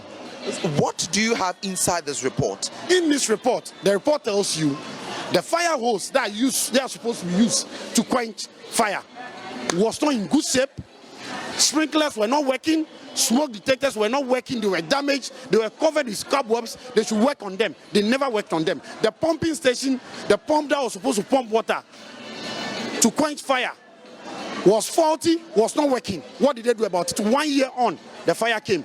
The pump couldn't work as at the time it's supposed to work. And here today they come and tell us they love the structure so much. I said, I'll give you this report. Let the whole world know. Let the whole world read this report and look at their attitude today and look at their behavior, their countenance today and see whether they really love this structure. If it's not for their personal gains, what it is? Do they love the structure more than we will live our lives here? We traders will live our lives here. Our livelihoods are here. We go to sleep in our houses for just 8 hours. The rest of the day we spend it here. This is why we live our lives. Management is saying that your action yesterday was so unlawful. The action yesterday was so unlawful. In as much as so unlawful, we leaders told them this was going to happen. Take steps to stop it. What did they do? I said I wrote a letter to them. They should tell me I am lying. I walked to the managing director's office and told him the rate at which the anger levels are rising, they could get out of hand. They should work on it. What did they do? They should tell us. I am saying I wrote a letter. The managing director has that letter. I wrote it on Monday. I gave him a copy. I copied the regional fire commander. I copied KTF fire commander. I copied our 2 board reps. What did the managing director and his board of directors do about it? They should tell us what they did. Now, what will be your next line of action? Because after your protest, management have also decided to still shut down the structure because they believe the structure is not in good shape right after the inferno. We don't have a problem. They've shut down the structure. The structure belongs to them, right? We will meet this morning. The executives will all meet. We will take a decision on the next line of action. Right after that, we will communicate to the press so that they give it to the whole country what our decisions are. We will do that, exactly. But how is it? How are traders feeling? How are they affected? They are your colleagues there. You are leaders of the traders union. What is their situation right now? What are they going to do? Their situations are very terrible. For the past 13, 14 days, a lot of people have not done business. Could you believe I will meet you and tell you, if you don't give me 20 cedis, I can't go home today. Because for the past 14 days, they've not done anything. They come, they sit, nothing happens. Yesterday, when you went for the press conference, they told you they'll be working today, right? When you came here, did you see anybody working here? Did you see anybody working here? These people, even if you give them 10 years, they will not do nothing. They will do nothing. Even if you give them 10 years, they will do nothing. Cut your demands short. What are you demanding from management? We are not even from management, because management board have proven that they are so incompetent. They can't do their job. All we are demanding from higher authorities, from the regional minister to the president, get these people out, bring fresh hands, let them come and do their job. Simple. Bring fresh hands, let them come and do their job. These people, no, they can't do their job. They can't. They just can't. They've proven over time that the job, they can just not do it. You were warned a year ago that this could happen. And true to it, it happened 1 year after. And so you are not even ashamed. You cannot even say, oh, let me resign my job because I was warned and I did not take action. You still have the courage to sit and say you love the structure that has been entrusted into your hands as a management, as a board of directors. Oh, please, they should give us a break. And now, traders, that is the General Secretary and the President of the Kumasi Traders Association.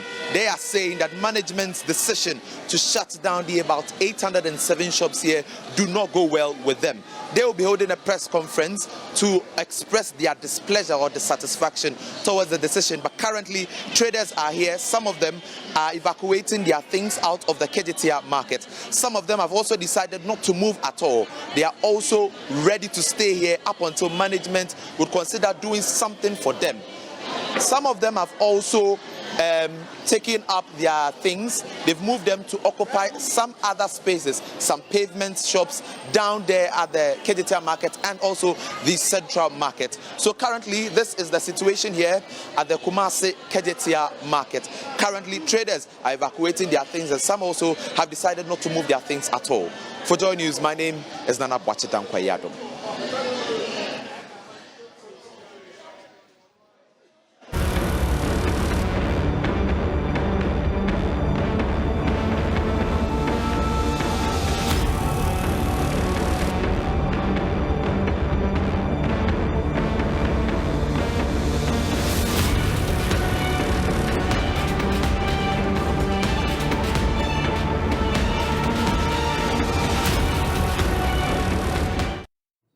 Wezo, welcome back on the AM show. As a people, we have a rich tapestry of tradition, culture. We have a heritage, and we reflect that in festivals. That's one of the ways in which we reflect all of this. Well, today, in celebrating Ghana Month, we throw the spotlight on the Akwesidai Festival of Asante Man. Nana Bwache Dankwayadom walks us through.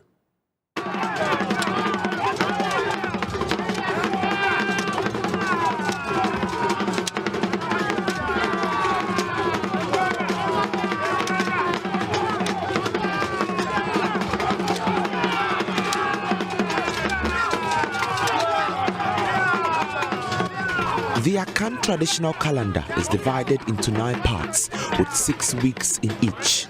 The celebration of this period is what is referred to as the Adai Festival, comprising the Akwesi Day and Ewoku Day. The Ashanti people mark this celebration by remembering their ancestors and acknowledging the noble feats of past royals as the Asante Hine sits in state.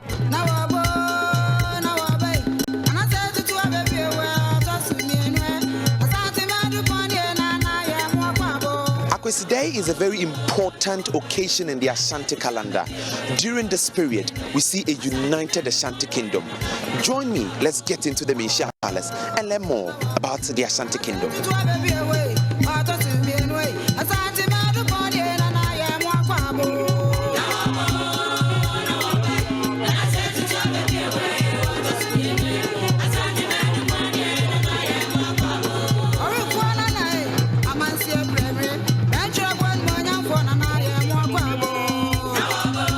The Akwesi Day Festival glorifies a milestone in the history of the Ashanti Kingdom.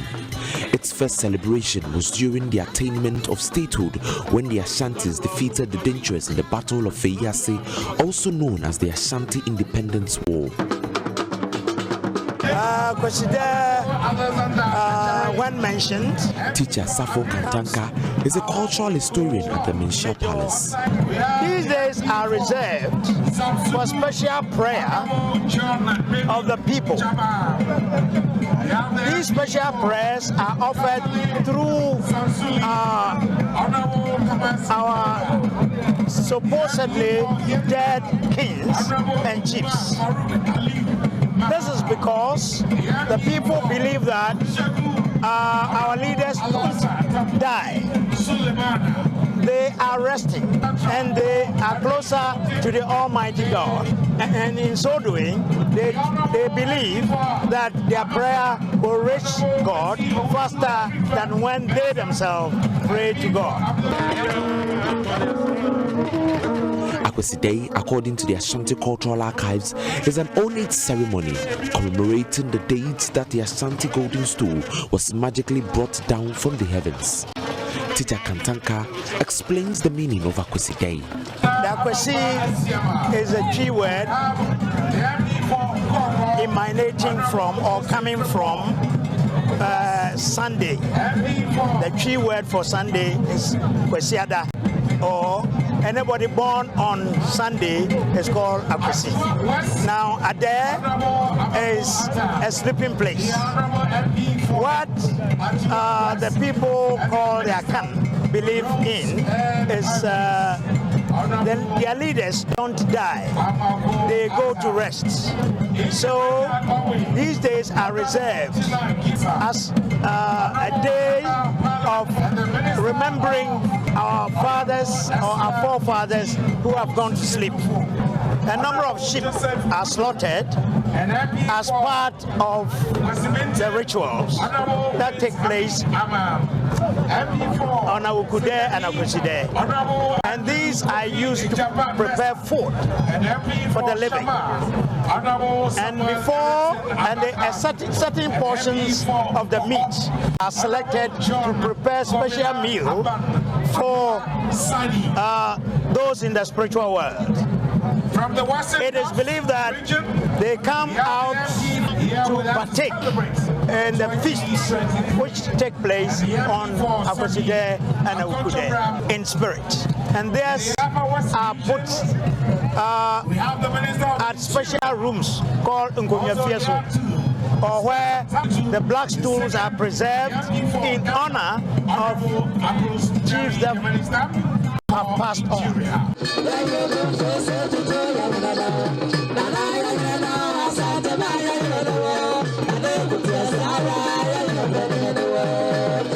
Their day takes place in the Royal Menchia Palace in Kumasi and gathers hundreds of people, mostly adorned in traditional clothes, especially in Kente.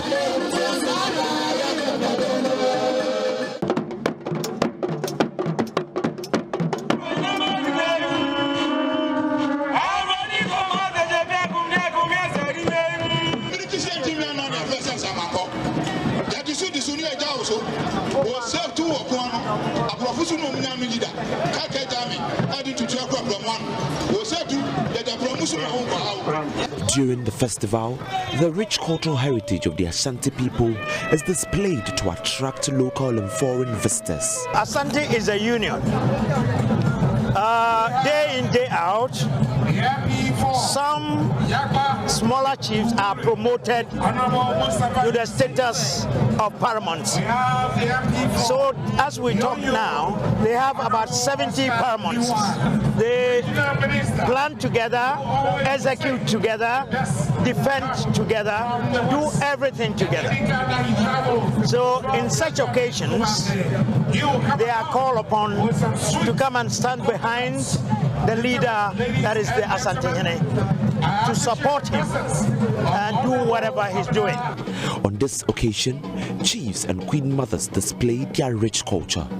The display of golden artifacts is a common feature during this period. All the decorations you see around the chiefs and the king in particular have meanings, have names, have philosophy behind it. And it is a collection of all what his forefathers have done and what he has also added. So in such occasions, he showcases all of them okay. To tell the world that what I inherited are still with me. Yeah. And that is what I've also been able to add. So we can see all the chiefs moving to Asantehene, going there, they bow before him, they pull their cloth back to their hands a little bit, and then they koto. What does that mean? Yeah, it's a humility. Asantehene is not the one being kotoed to. It is the stool, the symbol of authority. So they bowing to the authority, the symbol of authority, and Asantehene is the symbol. He represents the symbol, and the symbol is actually everything is almost spiritual, which you cannot see with your eyes. So what you see with your naked eye is the king himself, the Asantehene, as a representative of all the religious activities going on. their day festival attracts people from all walks of life to the Menchia Palace in Kumasi. Beautiful culture displayed here at the Menchia Palace. Memao Ade Tochi, they respond Ade Intoye. For Joy News, my name is Nana Boachidankwa Yadom.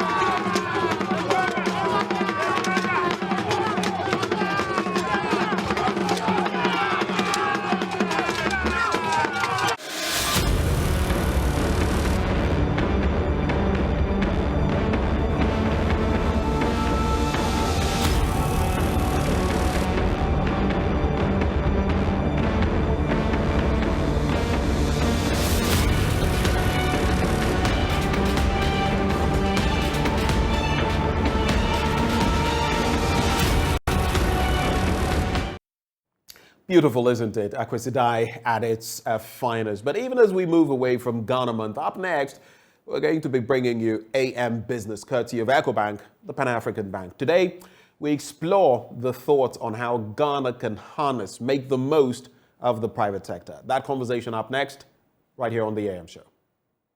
The International Finance Corporation is a private sector arm of the World Bank Group, supporting financial institutions and all kinds of businesses.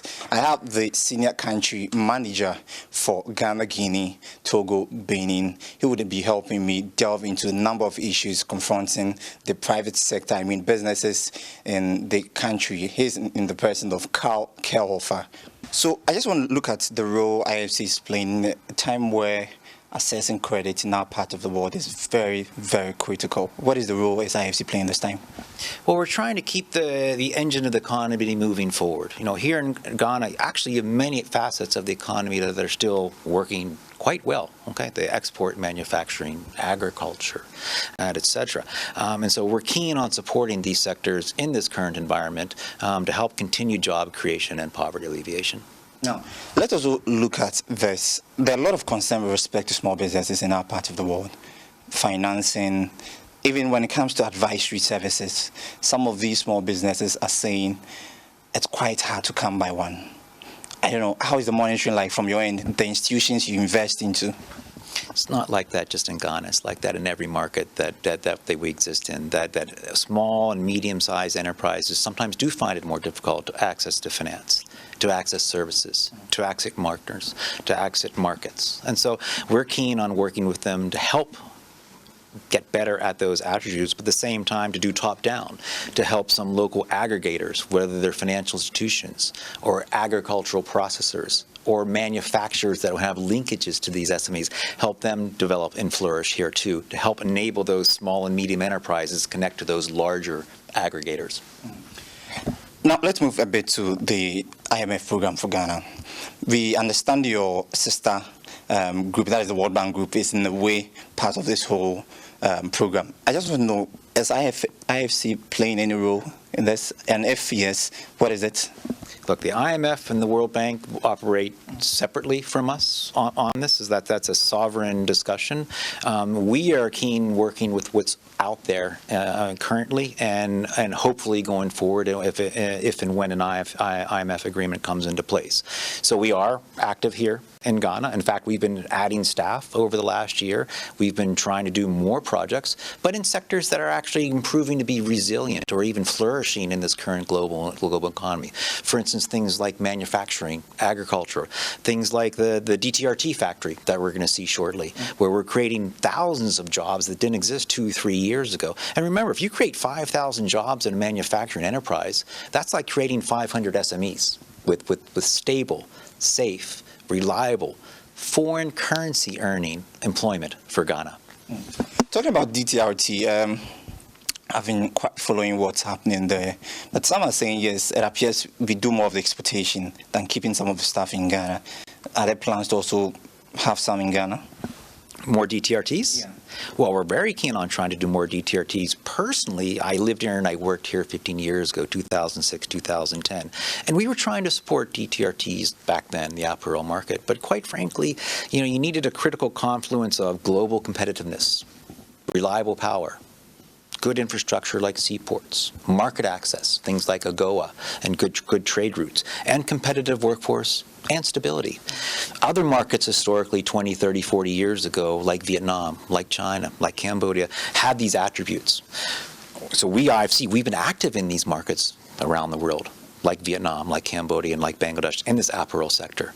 But today we're seeing these existing markets in Asia, they're actually getting too crowded, and then there's more need than there are jobs available. And we're seeing the infrastructure here in Ghana is actually better than it was 10, 15, 20 years ago with regards to a very efficient deep sea port in Tema, reliable power, water, competitive labor force, history of political stability and safety, market access through AGOA, proximity to supply chain that we learned ever important during COVID. And so now there's a unique opportunity that didn't exist 15, 20 years ago for the DTRTs to bring more and better jobs to Ghana. But what is the missing link? Why are we still finding ourselves in this situation? Not just Ghana, though, but what is the missing link? Well, I think the missing link is just the more effort, the more the result. The reality is many of these SMEs actually have grown from SMEs to medium and large-scale entities and local corporates here in Ghana that didn't exist 10, 15 years ago. But there will always be a growing need for SME finance, and it will never end. Let's talk about the African Continental Free Trade Area. There are a lot of small businesses also going into that space. They're trying to create that avenue for a lot of businesses. But yet, these businesses are saying there are a lot of issues that may hinder their, they partaking in the African Continental Free Trade Area. Is there a role IFC is playing in this particular one?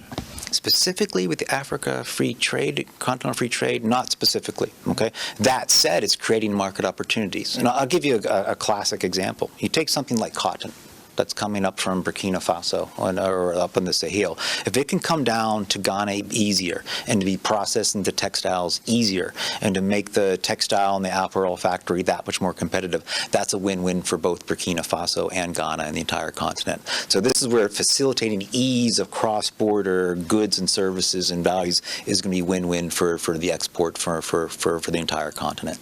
But how do we sustain this? Let's get the free trade agreement in place and let's get these businesses developed. And that alone would make the African Continental Free Trade Area work? It'll make it work better, yes. Fine, we have that, but it appears still there are a lot of challenges. You happen to find yourself in Europe. I know one way or the other you guys are engaged in intertrade activities and all that. Africa is still a problem here. What should be done to help such a situation in our parts of the world? Personally, I think these things usually get momentum when they're champions. And so when there's a champion sector, such as the apparel sector, or maybe it's a fruit sector or a fruit processing sector that's showing to both governments and both sides of the border that this is a success, then these things tend to work more efficiently. But I think that the market itself will see these opportunities and take advantage of them to the benefit of people in both countries. What is the monitoring like after investing in some of the businesses? What is the monitoring like? Because we know in Ghana, when it comes to monitoring, it becomes a problem for some companies, and not just in Ghana, in other parts of the world as well. How do you go about your monitoring? I invest into this particular company with $2 billion. I have certain procedures I follow to ensure that this money is being used judiciously. What is the monitoring like? That's one of our biggest value adds, I think, is where once you receive an IFC financing, then you're a partner. Okay, and so it's not just monitoring, but it's actually relationship building, trying to add value, trying to expand market access, trying to improve your comparative advantage, whether it's gender, E&S practices, greening, blue, but just trying to improve the whole safeguards to make these enterprises not only more bankable and more creditworthy, but more partnerable for other companies to work with them. Also, usually once we invest, once it's successful, they usually follow on investments of larger, bigger, or referrals to other DFIs. And so I think the actual first investment is just start of a journey together. You've had experience in Vietnam, Bangladesh, and all that with respect to various manufacturing. I just want to know, how can we learn something from it as a country, Ghana? Absolutely, absolutely. I spent the last 11 years managing IFC's operations, first in Bangladesh for 4 years, and then Vietnam, Cambodia, Laos for 7 years. And so it's delighted to come back. But the experience in those countries was profound. To see how manufacturing and manufacturing-led exports has provided stability to the economy, growth to the economy, more and better jobs, particularly better jobs for women, okay, and large scale of exports. So, for instance, like in Bangladesh, 95% of the exports are apparel, okay, and yet you've seen the GDP per capita grown to where it's now higher than India, okay, and same thing in Vietnam, where they've grown up the value chain of export-led manufacturing growth. And just created more and better jobs. In Bangladesh, they started out, some Koreans came and established a few companies, and for the first 10, 15 years, it was primarily Korean companies. But then the Bangladesh companies learned how to do this. They were supplying, and then they eventually started their own manufacturing companies. Currently in Vietnam, I would say 95% of the companies are still foreign-owned, for instance. But the jobs, and the better jobs, are for the Vietnamese. What can we do as a country, basically? Because it's a conversation that we keep having every day, but yet it appears we're still where we are. What can we learn from this as a country?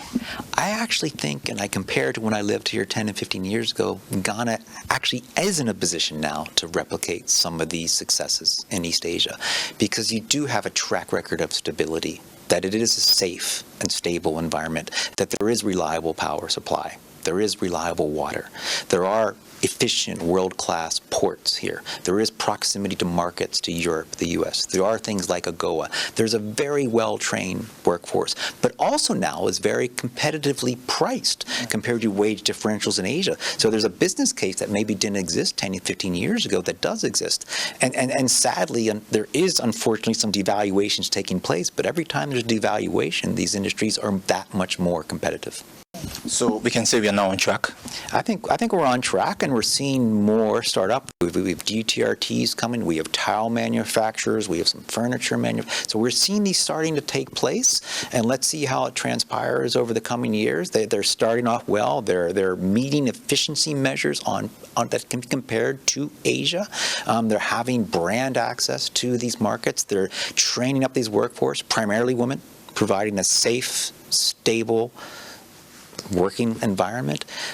So let's see, but I think we're on track. How is the manufacturing investment in this part of our world like? Historically, it hasn't been as big, as compared to Asia, okay? That it's been much more primary commodity, services, and agriculture.